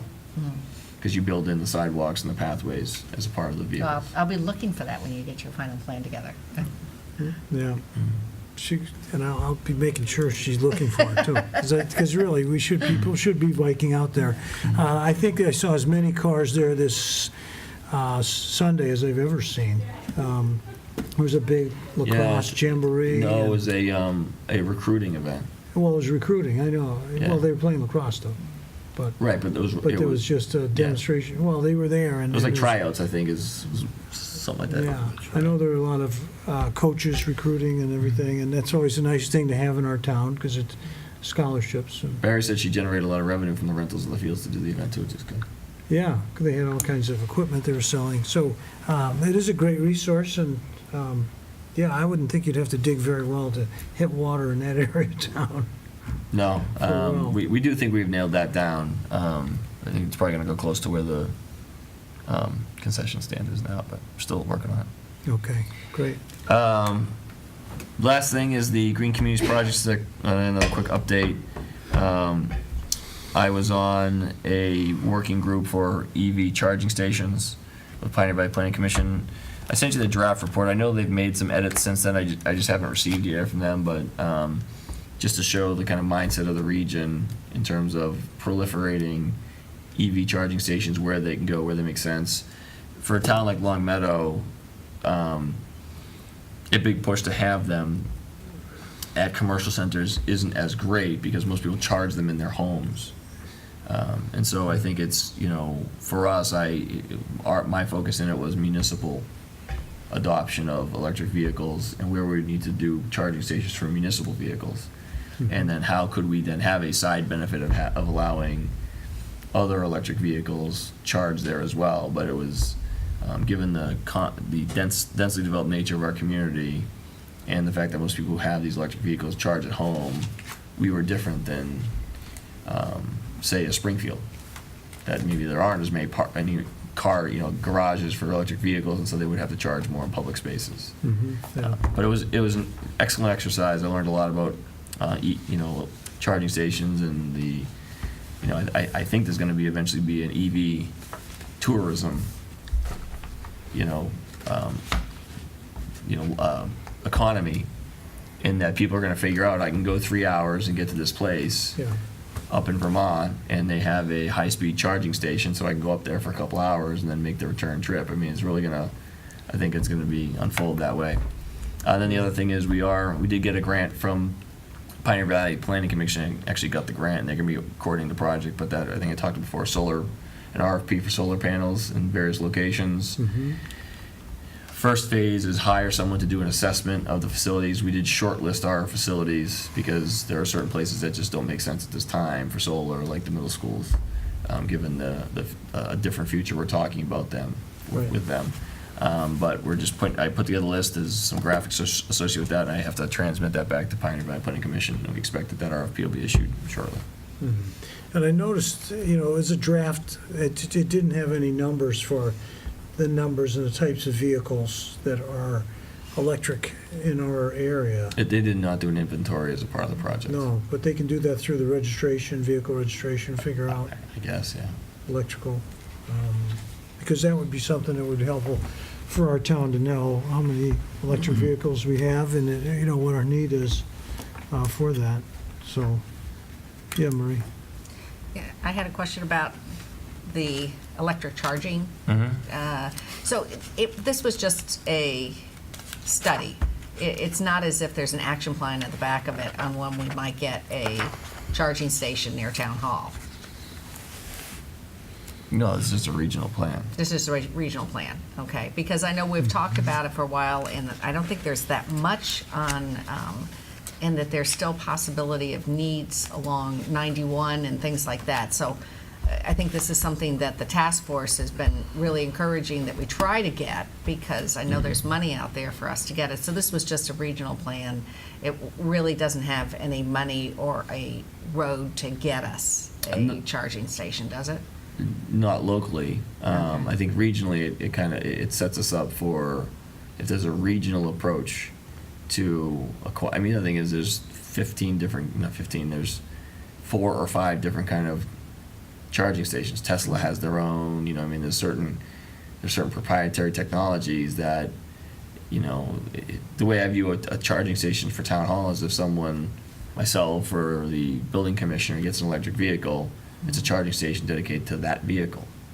Like I said, I don't think there's a demand for public charging stations because there are a lot of electric vehicles in Long Meadow already. Yeah. But people charge them in their houses, so there's not a huge demand for public charging. We're not a tourism node, but Jacob's Ladder. It's a ways that if you have an electric vehicle and you want to go out to see a play, well, that's you're not getting back if you can't charge it there. And if the play, you have enough time to charge there if the play is 3-4 hours, or going to a farm or something like that. That's really been the focus.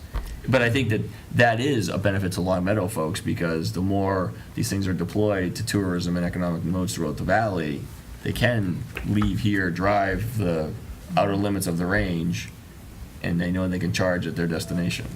So Right. you really don't see us getting one until we get the electric cars in our fleet?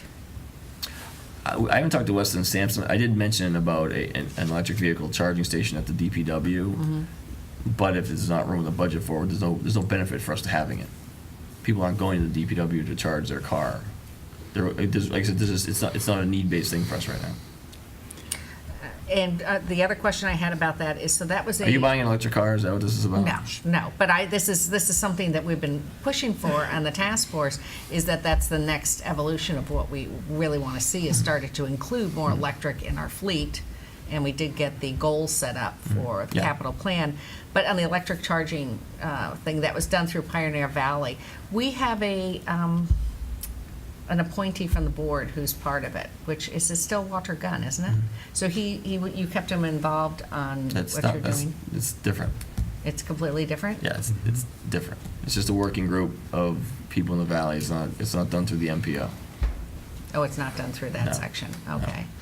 But because we don't really have him, is he chair now of the Pioneer Valley? I don't know if he's chair of the MPO or not, but Yeah. he's on the executive committee. He's on the executive Sure, committee. still, yeah. So we probably should have him sometime come and talk to us about what's happening down at Pioneer Valley and but I was wondering if this was part of what he would be handling also.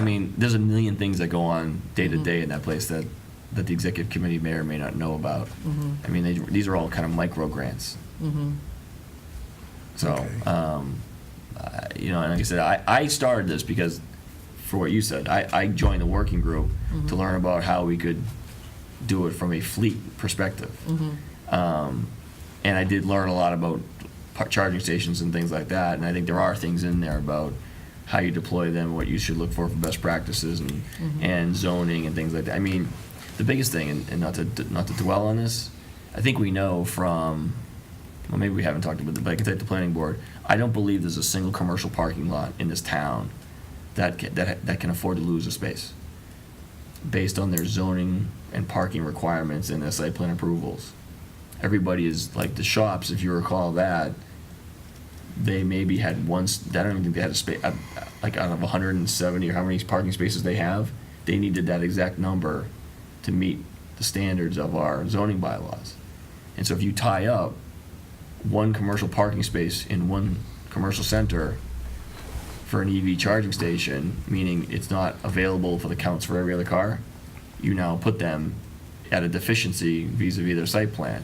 And so that's one of the sections that is not amended in this draft, because I sent my comments back on that. That's not just about bylaws and best practices, it's how do you count the spaces in terms of site planning. So that's a real problem we have, is if you dedicate a space to an EV and it's not like a handicap space where there's a formula on the parking table for handicap spaces but not these, you give up a space, you're now out of compliance. And so that's, for us, it's a big issue. But that needs to change. Yeah. Yeah, That's the whole point. Yeah, Richard. that whole, I was thinking, and I agree with you, most people do them at home, but it's sort of like if you build it, they will come also.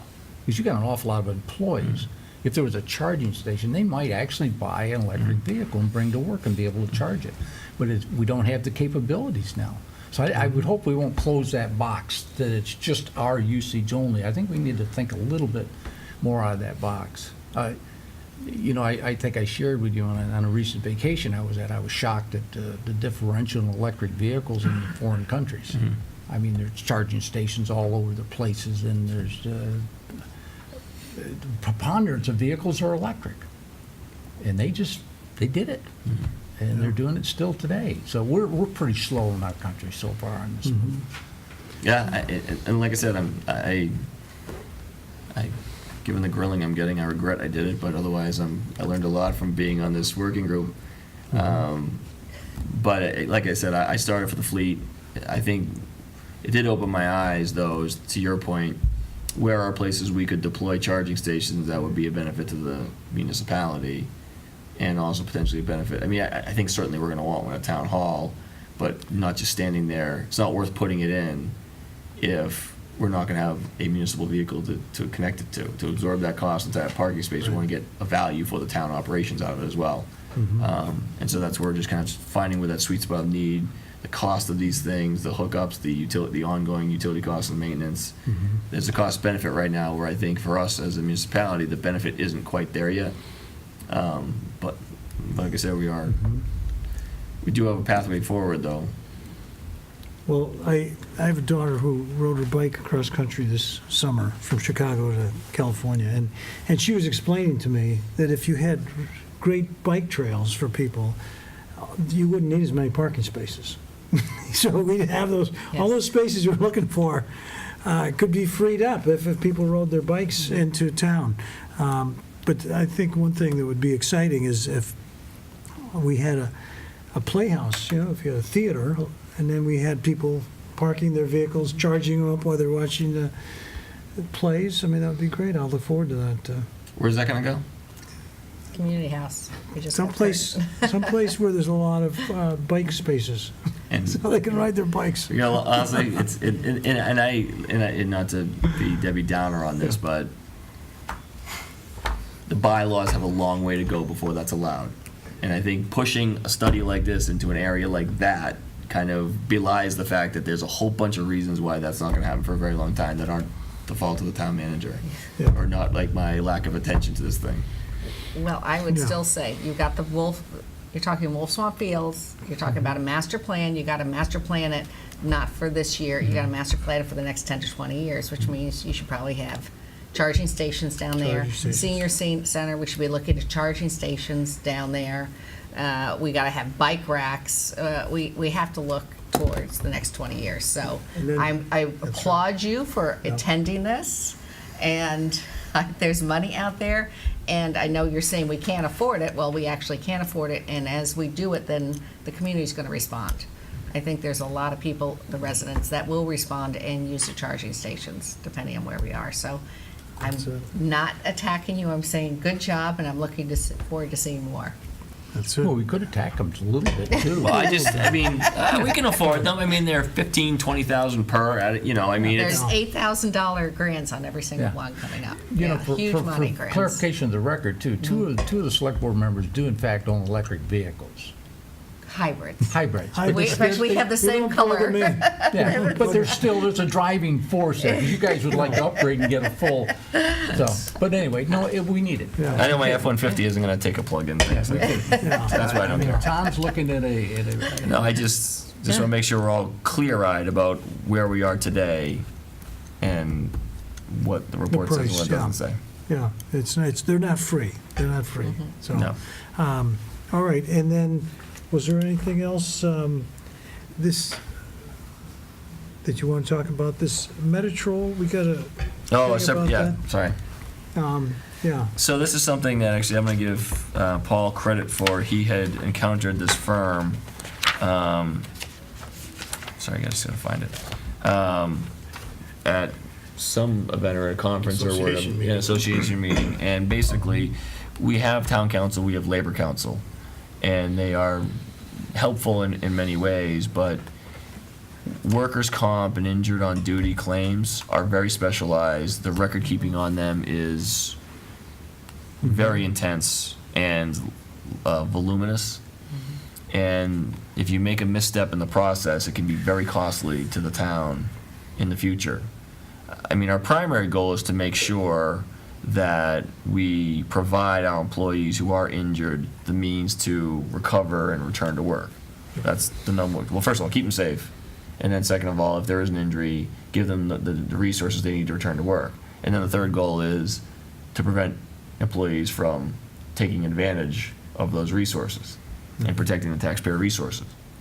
So we've had a couple of persistent and difficult cases in some of our departments that have really consumed huge amounts of staff time and some legal time in trying to figure out ways forward.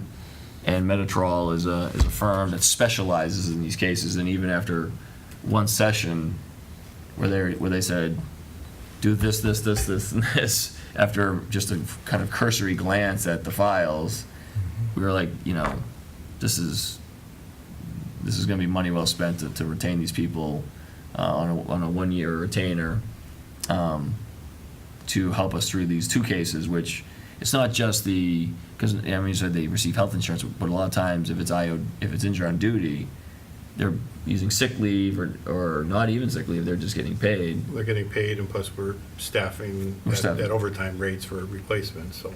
So the cost of these cases to salary and overtime, and then of course our claim experience and things like that in the future, is substantially greater than the money to hire Metatrol to help us through these in the most efficient way possible. So, like I said, they've already moved the needle in terms of helping us deal with some of these cases, and we think, it'll help us save significant funds in the future. And there's, Marie, yeah. I think it's a great idea. My question is, do they also advise you about putting safety programs or things that the other departments have used and have helped? Or do they just deal with the various resources and how to balance it out once the injury occurs? To some degree, the safety programs are there, but more in the form of policies. Okay. I mean, they have specific policies and certain procedures that they want to see in place that they've developed mainly for police and fire that we'd be using them for. So in that regard, there are some safety measures, but I don't think as far as, the other safety measures with a regular workers' comp injury might be backlifting. We're not going to get into those physical activities. Yeah, okay. So is there anything else other than, I know you're looking at the financial end of it, is there anything else we should be putting in place to improve our insurance rates? Because I know we've slid back, and sometimes you see other towns get awards for once they run into a problem, putting in a new program into place. We've had freak accidents, and that's kind of what is driving us. It's not a frequency issue where it's like I said, a back injury or a trip and fall all the time. It's one or two freak accidents that happen in a year. That one alone is $130,000, and it just skyrockets once you start adding up some of the smaller ones that take place. Everything just gets blown apart when you have one of those freak accidents. So there's no wellness programs or Well, anything? we actually, on a quarterly basis, we review the claims. We do have a safety committee that also goes over those claims. We have a representative, a loss control representative, who comes in that we meet with quarterly at the safety committee meetings. They're looking at them, but they're not making any specific recommendations because, again, it's all over the board where they're happening. It's not one particular type of injury that's driving it. Okay. To build on Paul's point, we do meet with our loss control representative quarterly and review each case by name, by nature of injury, in excruciating detail. Right.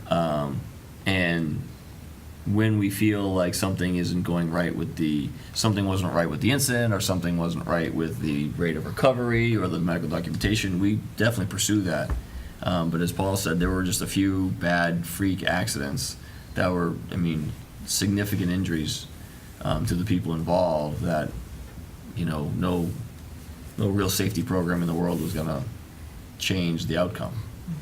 And so that's where, and the other thing is, each department, especially police and fire and DPW, do participate in safety programs on an ongoing basis. They have protocols, they've got procedures, they've got policies.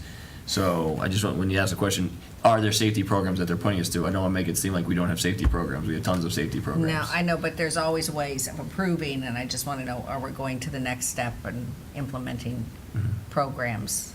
So you're saying this organization will help us with some of the policies that might help. Right, they're gonna help with some of the policies, but like I said, when it comes to like the DPW, they could have back training, they could have chainsaw training. We're not gonna be looking at those types of physical trainings with the police and fire per se. We're looking at policies that are some do's and don'ts with management of this that are gonna help. And talking about, you mentioned back, is there anything that you think that we could bring back to Scantic Valley to have them, add another part to their wellness programs for DPW and things like that? Because I know a lot of times they're talking about stress and diabetes and weight loss, but maybe if you see something that's coming up, on these injury reports that we might be able to bring back to Scantic Valley. We could ask, there's some limited information about what the, I don't want to say injuries are, but what the people are seeing doctors for, as an example. And I'm not quite sure how, back-related problems are, how much they're really costing Scantic Valley, but it's something we could ask. And if that was in place, we could have the wellness coordinator develop some type of program to address those, whether it's the, the exercises, the proper lifting, or just stretching, something to that nature, we could target it. It'd be a good idea to bring that up, yeah. Okay. Thank you. All right, so that's Metatrol. I guess we are done with the town manager's report, so we can go to old business, which is the approval of the minutes for October 2nd will be the first one. We have a motion?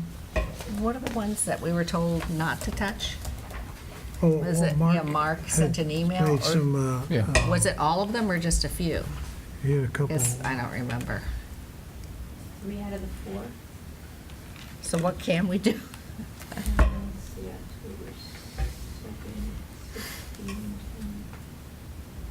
October 25th, I guess is okay.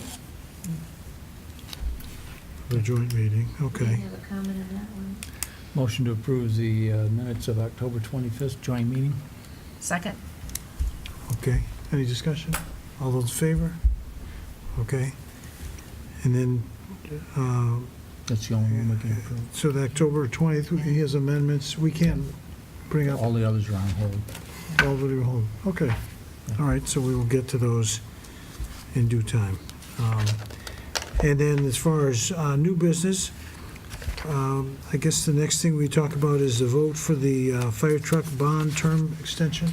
Yeah, a year ago, town meeting approved the purchase of a fire truck, and the statutes allow for a purchase of equipment for up to 5 years, with some additional authority to the chief executive officers of the community to extend that to a time frame that could go all the way up to a more reasonable matching of the expected life expectancy of the asset.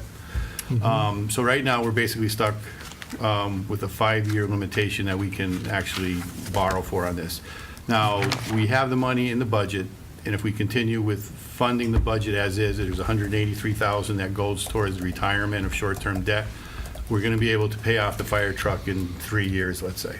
Okay. But at the suggestion of bond counsel and the financial advisor who helps out with these bonding things, they're suggesting that just for flexibility purposes, we extend the bond authorization, that the board extend the bond authorization from a 5-year to a 10-year term, just in case things get tight budgetarily and we have to dip into that $183,000 budget. So it's more of a suggestion. I'm recommending it also. Again, just to provide flexibility. It's my full intent to pay off that fire truck within the 5-year term that's allowed now, but this would extend it to 10 years. If we needed it, we would have that option. So you could change the schedule at any time? Say you're 3 years into it, you say, now I think we're going to do it, go out 10? I mean, Right now, all they're doing is rolling over bands. So right now, I mean, I could pay off, I'm going to be paying off $19,000 in May when we roll over a band. But next year, if I had a bigger budget, we could pay off the whole thing. I could pay off the whole thing in 1 year. So there's not really a set schedule right now. This is only providing me the absolute maximum time of that schedule. But there is no set schedule at this point in time. I'm hoping that if we keep the $183,000 budget that we have, and we don't have to insert any projects that would go against the 183, we'll be able to pay this off in 3 years, basically. So again, it only provides a maximum term. And if we extend it to 10 years, the payments would go down. If we extend it to 10 years, the payment could go down, but again, if the budget remains at $183,000 and we don't have additional bonds that are committed towards it, the full 183 is going to go towards the retirement of the fire truck debt. Okay, So again, it will be paid off in 3 years. all right. Marie? I just asked that be part of your annual report, that we still have this here. It's at 10 years, but our target still is, so we'll be all gone. Well, Sure. I don't know if all of us will, but many of us won't be around in 3 years, and we just want to make sure all that, Sure, we can put it in there. yeah, thanks. Right, and like I said, it's more for flexibility than anything else. Okay, so do we need to vote on this? There is a specific vote, I think, that should have been in your packet. I don't know if you guys have it. I have a, Debbie has the hard copies. If somebody would, Here's the one that you're gonna sign. that would be That's the wrong one, actually. our clerk can Put them into action. make this, So I should propose this for a vote? yes. Yeah. Our clerk is going to propose this motion, or you guys? I, the clerk of the Select Board of the Town of Long Meadow, Massachusetts, certify that a meeting of the board held November 6, 2017, of which meeting all members of the board were duly notified and at which a quorum was present, the following vote was unanimously passed, all of which appears upon the official record of the board in my custody. Voted that the maximum useful life of the fire truck to be financed with the proceeds of the $530,000 borrowing authorized by the town, vote of the town passed October 25th, 2016, Article 11, is hereby determined pursuant to General Law C 44-7-1 to be 10 years. I further certify that the vote was taken at a meeting open to the public, that no vote was taken by secret ballot, that notice stating the place, time, and date and time of the meeting was filed with the town clerk, and a copy thereof posted in the office of the town clerk or on the principal office official bulletin board of the town at least 48 hours, not including Saturdays, Sundays, and legal holidays, prior to the time of the meeting, and remain so posted at the time of the meeting, that no deliberations or decisions in connection with the vote were taken in executive session, and that the official record of the meeting was made available to the public promptly and remains available to the public, all in accordance with General Law C-30A 18-25 as amended. Okay. Tom, I have a question. Well, we got a second, we have second this and vote on this, right? So, You're right, you're going to be second, and I hope we're going to have discussion. Okay, so Yeah, I'll well, second it for discussion. discussion. okay, and then discussion, Richard. I have concerns that there's no rush on this. There's no expediency attached to this. I would recommend that we defer this, table this option until we have a full board and let everybody be able to evaluate this and have their comments on this. If I may interject, bond counsel was really looking for this as part of this ban that we recently did. So I don't know exactly, they were recommending that it be done ASAP. I would have to get together with them, Rich, to see how flexible that schedule is, if it was postponed to the next meeting. I mean, I think that would be fine, but at that point in time, I would tell you how urgent it would be at that meeting. So could you explain, so we right now have how long's the bond now? We can go out and we can borrow for up to 5 years right now. Okay, so we're bond anticipation notes. We're going to roll bond anticipation notes, and we can roll those for 5 years according to the statute for equipment. And the bond, what was the name of the group you were talking about, the bond? Bond counsel. Bond Bond counsel. counsel and a financial advisor advised us to extend that term to a period of up to 10 years. And the reason that they were saying how important that was. Again, it would just provide flexibility in our budgeting if the case ever came up, so that we would easily pay it off in 10 years as opposed to the 5-year aggressive nature that is currently proposed. And the reason that the wording is so elaborate in the motion is because town meeting went for a specific bond? Town meeting authorized a bond, and the statute for equipment specifically says 5 years. Specifically. But it says also specifically says it can be extended Yeah. by vote of the chief executive officers, you folks. So you folks have the ability to extend it to 10 years, And the life of the equipment is 25 years plus or 25 minus. years.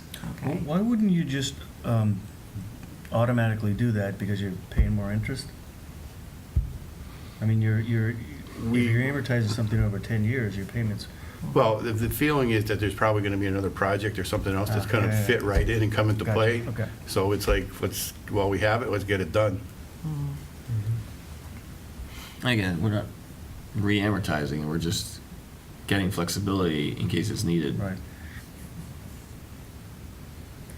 I don't know what the urgency is. I've heard what you said, but I don't, Again, I can get that question better answered about the urgency for your next meeting if yeah, because if we you will, postpone it. it's a very good chance we'll have a full quorum at our next meeting. Well, I mean, Or at least our parties would have time to study this issue and be able to comment back. I mean, this is not an urgent piece of business, Stephen. Yeah.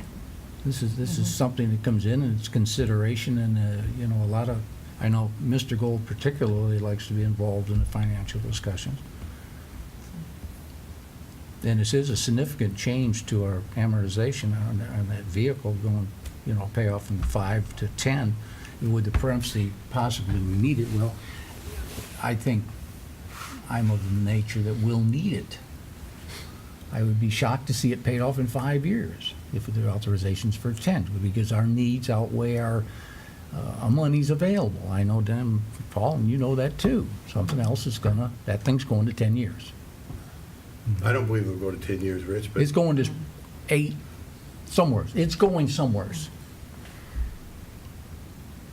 I guess my response to that is, and I mean, unless bond counsel and our advisor says we really need that now, I suppose it's neither here nor there. I guess the thing for me that's, if there's certain issues that the board won't contemplate because there's not a full board, then why bother putting them on the agenda? I mean, I guess I don't. I'm a flip. I don't see the need to delay action because we're down one member. I mean, if Town we're- manager, don't turn this against me, because that's not the point. We are a 5-member board. This is a non-emergency action, and there's no reason that we should be compelled and have our feet put to the fire to make a vote tonight. And for our request to let a member be present, like he's going to be here in 2 weeks, I don't think it's out of the ordinary. I don't. I just don't know which things. I mean, this issue was not known until we walked in the room tonight. And that's contrary to the way this board normally does business. This board usually has a briefing, and then they vote upon it at the next meeting. If they choose. They can choose back and forth, but it's never a bing, bing, bing. We usually are a 2-meeting board. Yeah. But Well, I think it depends. It just depends. I mean, I would just be disappointed if all of a sudden we get wrapped by bond counsel for not delivering this when they needed it. Well, then I would expect that information to have been presented tonight. So when did bond council express their concerns that we went to a 5-year? when we started the ban process for the fire truck a couple weeks ago. They were concerned about it. Right, they were gathering a lot of the paperwork that they needed for the ban, again, for tax exemption purposes and things of that nature. And that's when they started asking for a checklist of certain things. And why did we go to 5? 5 is the statute. As Bill said, rather than, 5's the statute. Five is the statute. You're automatically, when you authorize the bond, you're automatically given a 5-year term, up to a 5-year term. The statute allows for flexibility with the vote of the chief executive branch officers to go to a longer period, a period that would match the life expectancy of the equipment. Now, the equipment is a fire truck. We know it's going to last 25 years plus or minus. We're just asking for a 10-year extension because it's my full expectation that we're going to be paying it off very, very quickly. This would just provide flexibility should we ever get into a budgetary constraint where we couldn't afford the debt service or needed to apply it to something else. And how much is on the bond? The bond authorization is for $530,000. And if we decrease it and extend it out, do we, because there's still money we're putting aside for the next truck. There's money that you're putting aside for the next truck, that is true. So this decreases the budget. No, No. there'd be another project in there.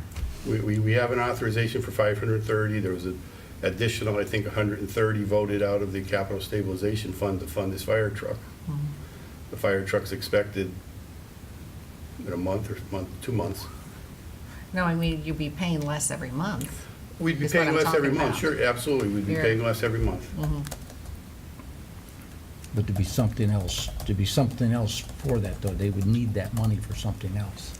Like, if there was another drainage project that came up, that we went out for an authorization, a bond authorization, that was not debt excluded, it would have to it'd have to fit into this $183,000 budget, or we increase the budget, and we'd be looking for other operational cuts to make up that money. So this gives you a little, and that's what the bond council wants, is a little more breathing room for you. They just want a little more breathing room, a little more flexibility provided. Are they concerned about our total debt load, or do they comment on that all? Bond counsel would not comment on that. They're concerned about the legalities and the, the provisions of, dotting your i's and crossing your t's more than anything. They have never mentioned anything about debt load. That would be a comment that would come out of Moody's, if anybody. And you said, what if they ding us? What happens when they ding us? Did I say they were going Or to? did Stephen say If we you want the didn't bond go people to with get all- upset with us or Oh, bond council? if, right, because of the delay in the vote, if something now went astray with something, again, I'm not quite sure what the consequences are off the top of my head. But I think that's what the concern was, that if something went astray with the bond issue.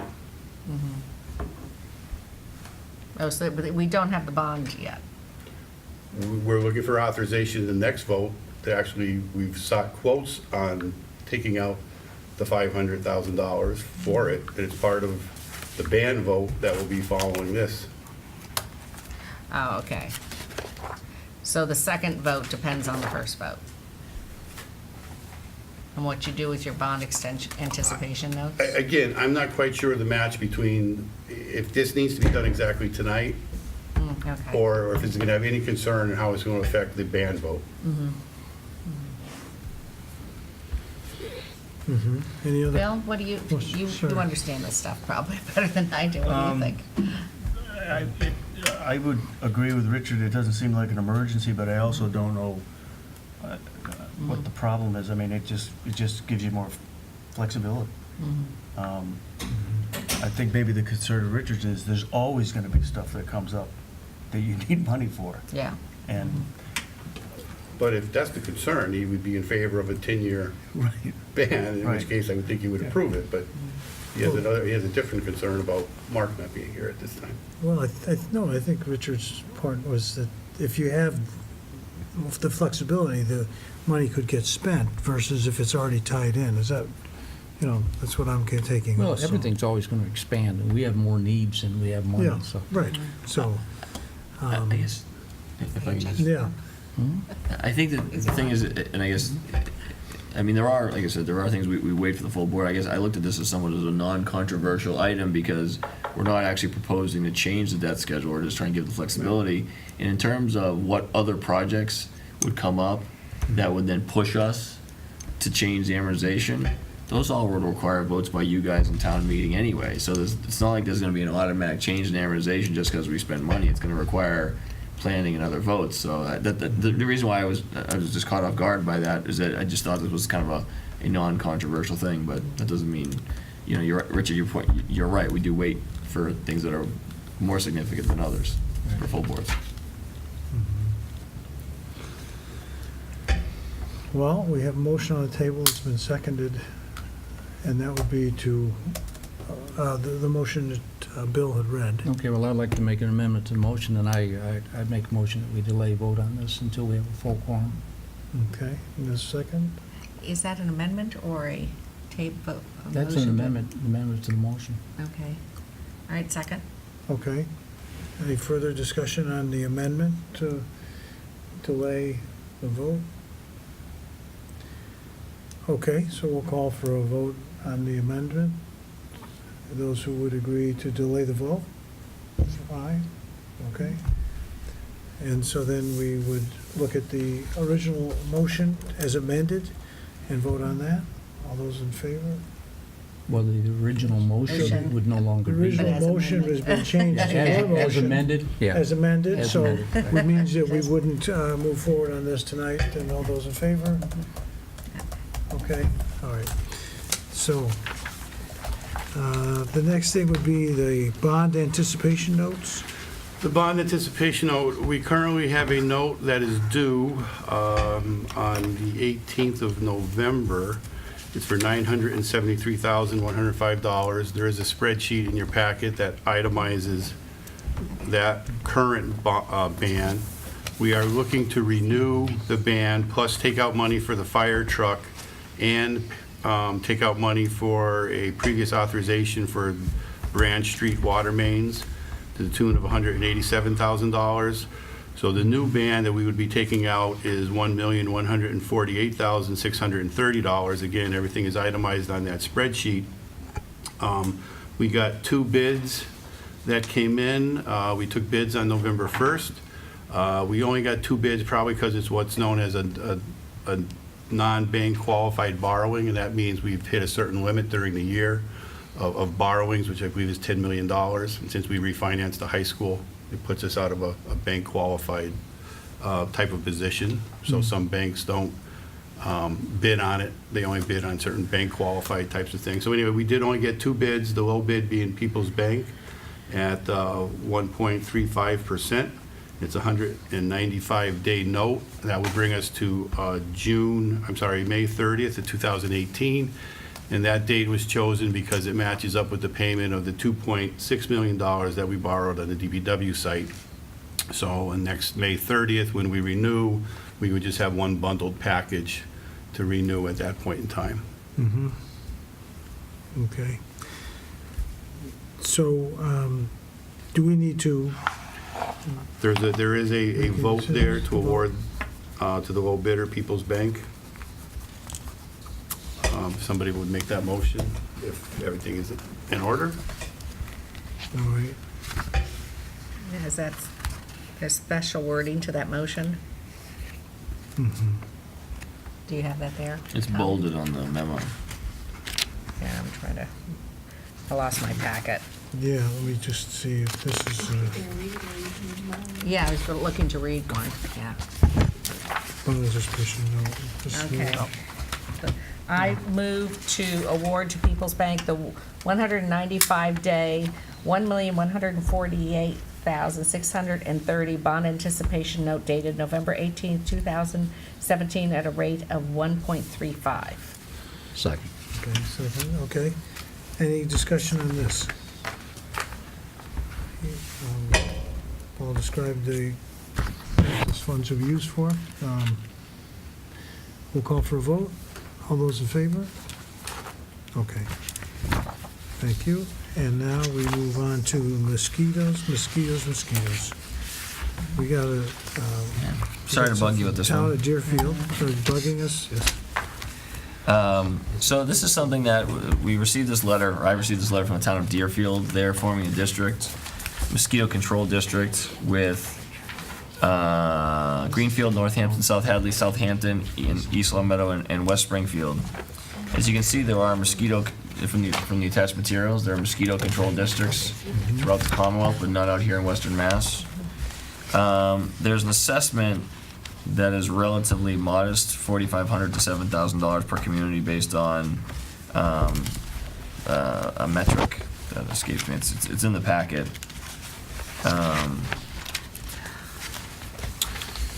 Facilities administration charge is the total. So basically, the facilities that could be areas for mosquitoes, and so it's based on how many facilities you have.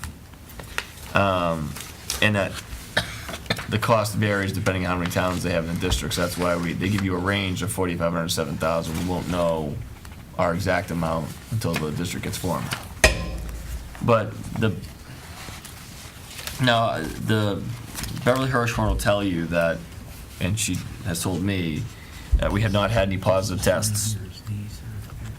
And there's a very low risk at this point in time. And so over the summer, there was a positive West Nile virus test in East Long Meadow. And the Board of Health's recommendations continue to be use bug spray, wear long sleeves, and take personal precautions versus going out and spraying, you know, bringing in the aerial sprayers or, you know, applying large amounts of larvicide throughout the community. Nevertheless, I think that there's a benefit to joining the district in that if we ever cross over into a situation where we do need to be more aggressive, we're already a member of a district where there's a known cost for those services, we get the benefit of best practices, and we have the potential to get additional resources from the state by virtue of being in the district. So this isn't a regionalization that's going to save us any money, but I look at it as a regionalization that will give us access to more cost-effective services if that need arises.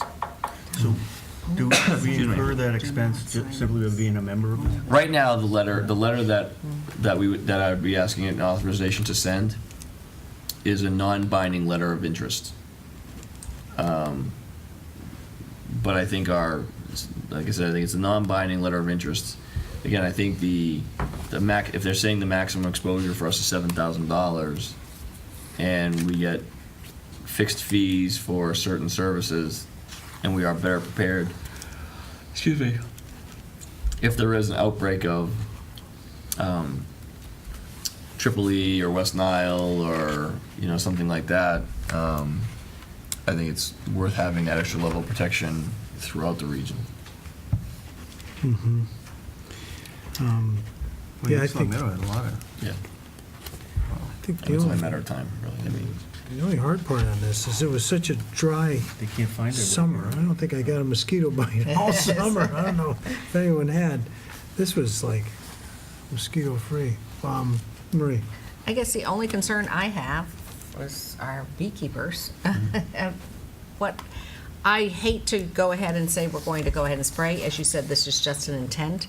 But I'd be very interested for us to find out what the effect is on our agriculture and our bees, because we've become a bee-friendly, and I just want to make sure if we're going into spraying that it's not really going to be It's harmful. not a spray, is it? Don't they do the pellets? they do pellets in storm drains and things like that. Okay, so it's not aerial spraying like East Long Meadow does. Each Okay. community is going to retain the ability to do things. You saw that there is a service menu. I saw that. Right. So in other words, will the board be informed, or how will the decision be made, or does the town manager decide if we're going to have a spraying I'm when sure- we finally get Well, down I think the it's road going to to be that? Board of Health would make a recommendation. They will. Or the district would make a recommendation, or it's going to depend on what the situation is. Uh-huh. But I think generally, I know the Board of Health is unfavorable to spraying, and I think the community generally has been as well, which is why they want to use the least invasive, least chemical-based solution. And so we continue to not be a part of the district. But when you look at the increase in tests and the general warming of temperatures, I do see this as a problem as a potential problem going forward. I'd rather be prepared and be a part of a district now before we absolutely need to. Well, I don't object to being part of the district. I'm trying to find procedurally, you know, I don't want us to all have to run down the same road if down the way we decide we don't want to go that way. If It's we go to- non-binding. I have not But- been to a meeting, but if we go to a district meeting and they state that the district is going to determine mosquito controls for all of the towns, then maybe we won't want to do that. I can't imagine they would do that. If the town said we don't want this, then we wouldn't have to do it. Like anything, like the regional dispatch. If we don't want to be a part of, if we don't want to do certain things in a regional dispatch, we don't have to do it. You know, there's no forcing communities to do certain things. And the select board will receive reports on, as well as the Board of Health, on what the next steps are, Maybe. correct? Maybe? See this? No, You I'm filled afraid. me full of such confidence. Yes. That's why No, I yeah, will tell yeah. our As soon beekeepers. as again, I wasn't gonna bother if there wasn't, Uh-huh. some sense on the board that this is worth exploring. But if the board says, send the letter, explore this a little further, because it is non-binding, I'm happy to do that. I don't have problems with exploration, I just worry about procedure, where we're gonna go down the road. Richard? Yeah, Stephen, I scanned all the material. I didn't see any recommendations from our own public health department in town. Have Beverly issued any kind of I mean, we feelings on discussed it. For her, I think I'll be honest, she and I discussed it after staff meeting. I showed it to her, we talked about it. Like I said, the Board of Health's approach to mosquito control is more personal protection, which I think is good. I think she looked at it as, in the here and now, it's really not worth the money because our threats don't seem to be the same as the other communities, and we have a well-defined personal protection policy. Right. And I'm not saying she has, Beverly is always looking ahead, but she is in the here and now. So far, we haven't gotten a bill for any of the fees for service either, and I think that, to me, there is a benefit to figuring out if it is worth it. What are the other communities doing? How can we partner with them? So I guess what I'm reading from you at this point, Beverly had not, she didn't buy into the program. I mean, from a health standpoint, Right. she doesn't feel like today we really need to be a part of this. Right. From a public policy standpoint, my recommendation is I think we do need to be a part of this, or at least explore this. Well, explore doesn't mean involvement at Well, this point. which is why sending a non-binding letter of interest is about the level of investment I'm willing to make at this point. I would just think it's important for you as town manager and our public health representative to be in the same frame of mind. I think generally we view it the same. I just view it from a slightly different angle, just from an operational public Right. policy sense where I like being a part of regional programs, at least initially, so you can, like the EV charging station, you can learn from other communities, see what's out there. And if we determine it's just not fit for us, then we won't proceed with it. Okay, so at this point, you're just going to proceed and get more information. Well, if the board, either by consensus or vote, endorses the sending of the non-binding letter, then I will send it. Well, That's my recommendation, is to send the letter. all right, yeah, I mean, as I look at this too, I think I agree, if our own the Department of Health person is saying this isn't really necessary, I can't find a lot of buy-in. I think that if we look into it though and find out that all the approaches they use to control mosquitoes are ones that would not fly in our town, then I guess we'd know not to go ahead. I mean, so we could just look into it, but I wouldn't want to sign an agreement. I don't think I would, so, I don't know. Well, that's what I was trying to get. Yeah. Where is it actually setting, Stephen? I mean, you said a non-binding letter you wouldn't need board's approval to send out a non-binding letter. I honestly think I probably could have just sent it on my own, but I thought this would be But something it's the board would want to get it's some. non-binding at this point. Yeah, but I Let wanted to us get know. your take on it Yeah. and Yeah. see how you felt about it, because it could lead to an IMA, and IMAs do need Right. board approval. and- Well, I guess at that point, I mean, you're still fact-finding.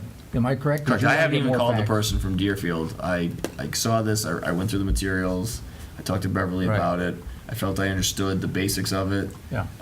I'm sure at this point, they probably aren't gonna tell me much more than what's in this packet, and so we'll express our intent to join, we'll go learn more, and then if we have to back out, we back out. This struck me, to be honest with you, as an ounce of prevention equals a pound of cure.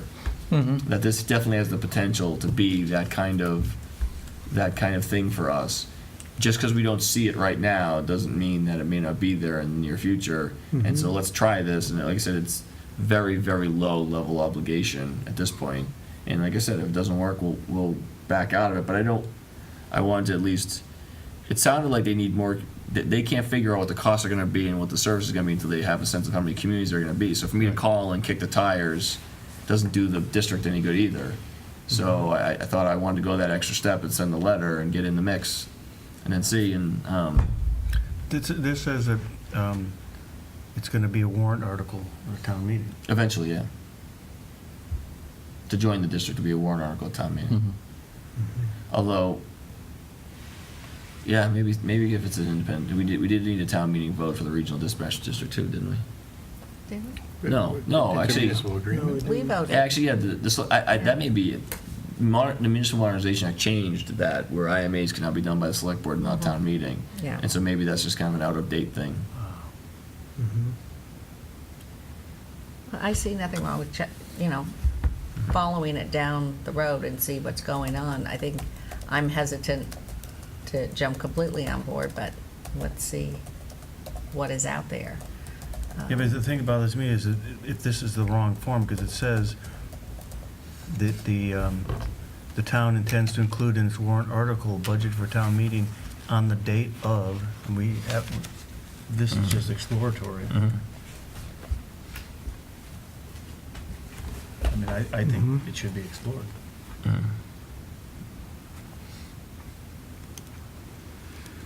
Okay, we have, any other further discussion on this? So I guess we'll be, and if not, we'll leave it that there doesn't seem to be a lot of interest in the board to move forward as far as joining this at this time.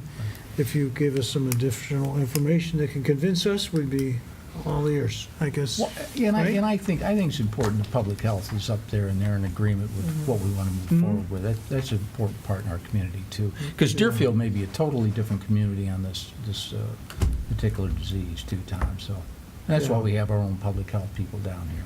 That's right. But I say to Stephen, he can kick the tires a little bit and find out and come back but I'm sure that we're going to want to chat with Beverly too and see what her feelings are about, because this affects her too also. Yeah. Well, Deerfield has two rivers, the Connecticut Yeah. and the Deerfield River. Yeah, So well, we we just got a have lot of- one river. We got a lot of water that's stagnant in our community too, and the dingles and, The mosquitoes don't know the difference. yeah. Yeah. Well, the bad mosquitoes know the difference. They like stagnant water in touch with No, the I'm ground. saying between Deerfield and Long Meadow. Oh, no. They don't know the difference. But I mean, you No. could have more habitat up there though. I would imagine we have more Well, habitat we used to have than we temperature. have a bigger built environment. Yeah. I Yeah. think Bill brought up a really important point, and that is the letter you're sending is just going to be your own letter. It's not signing this form letter, right? Yeah. It is your own letter. Yeah, I mean, I would commit to some of that, but the town meeting thing was something I said, why are we stating that we're going to do that if we don't really even know? Yeah, okay. Mhm. I'll check it out. What are you Okay. going to commit to? I'll get more information. Okay. All You right. drop that little "I'll commit to" thing in at the end. But I do want to thank you for bringing it to us and not just sending the letter out. This was great information. Yeah. Good. So that is the end of our new business. We shall go on to any subcommittee reports. No, I'm still behind in life, so No. I'll get together with them. Yeah. Okay. We did have a correspondence letter. I had trouble opening it. Did anyone else have trouble opening that letter? We don't need to read it anyway, it's just part of the package, Yeah. unless you want to read it. Well, I want to read it, yeah. Okay, we'll open it then. So, no, I'll see if I have trouble, I'll let Deb know.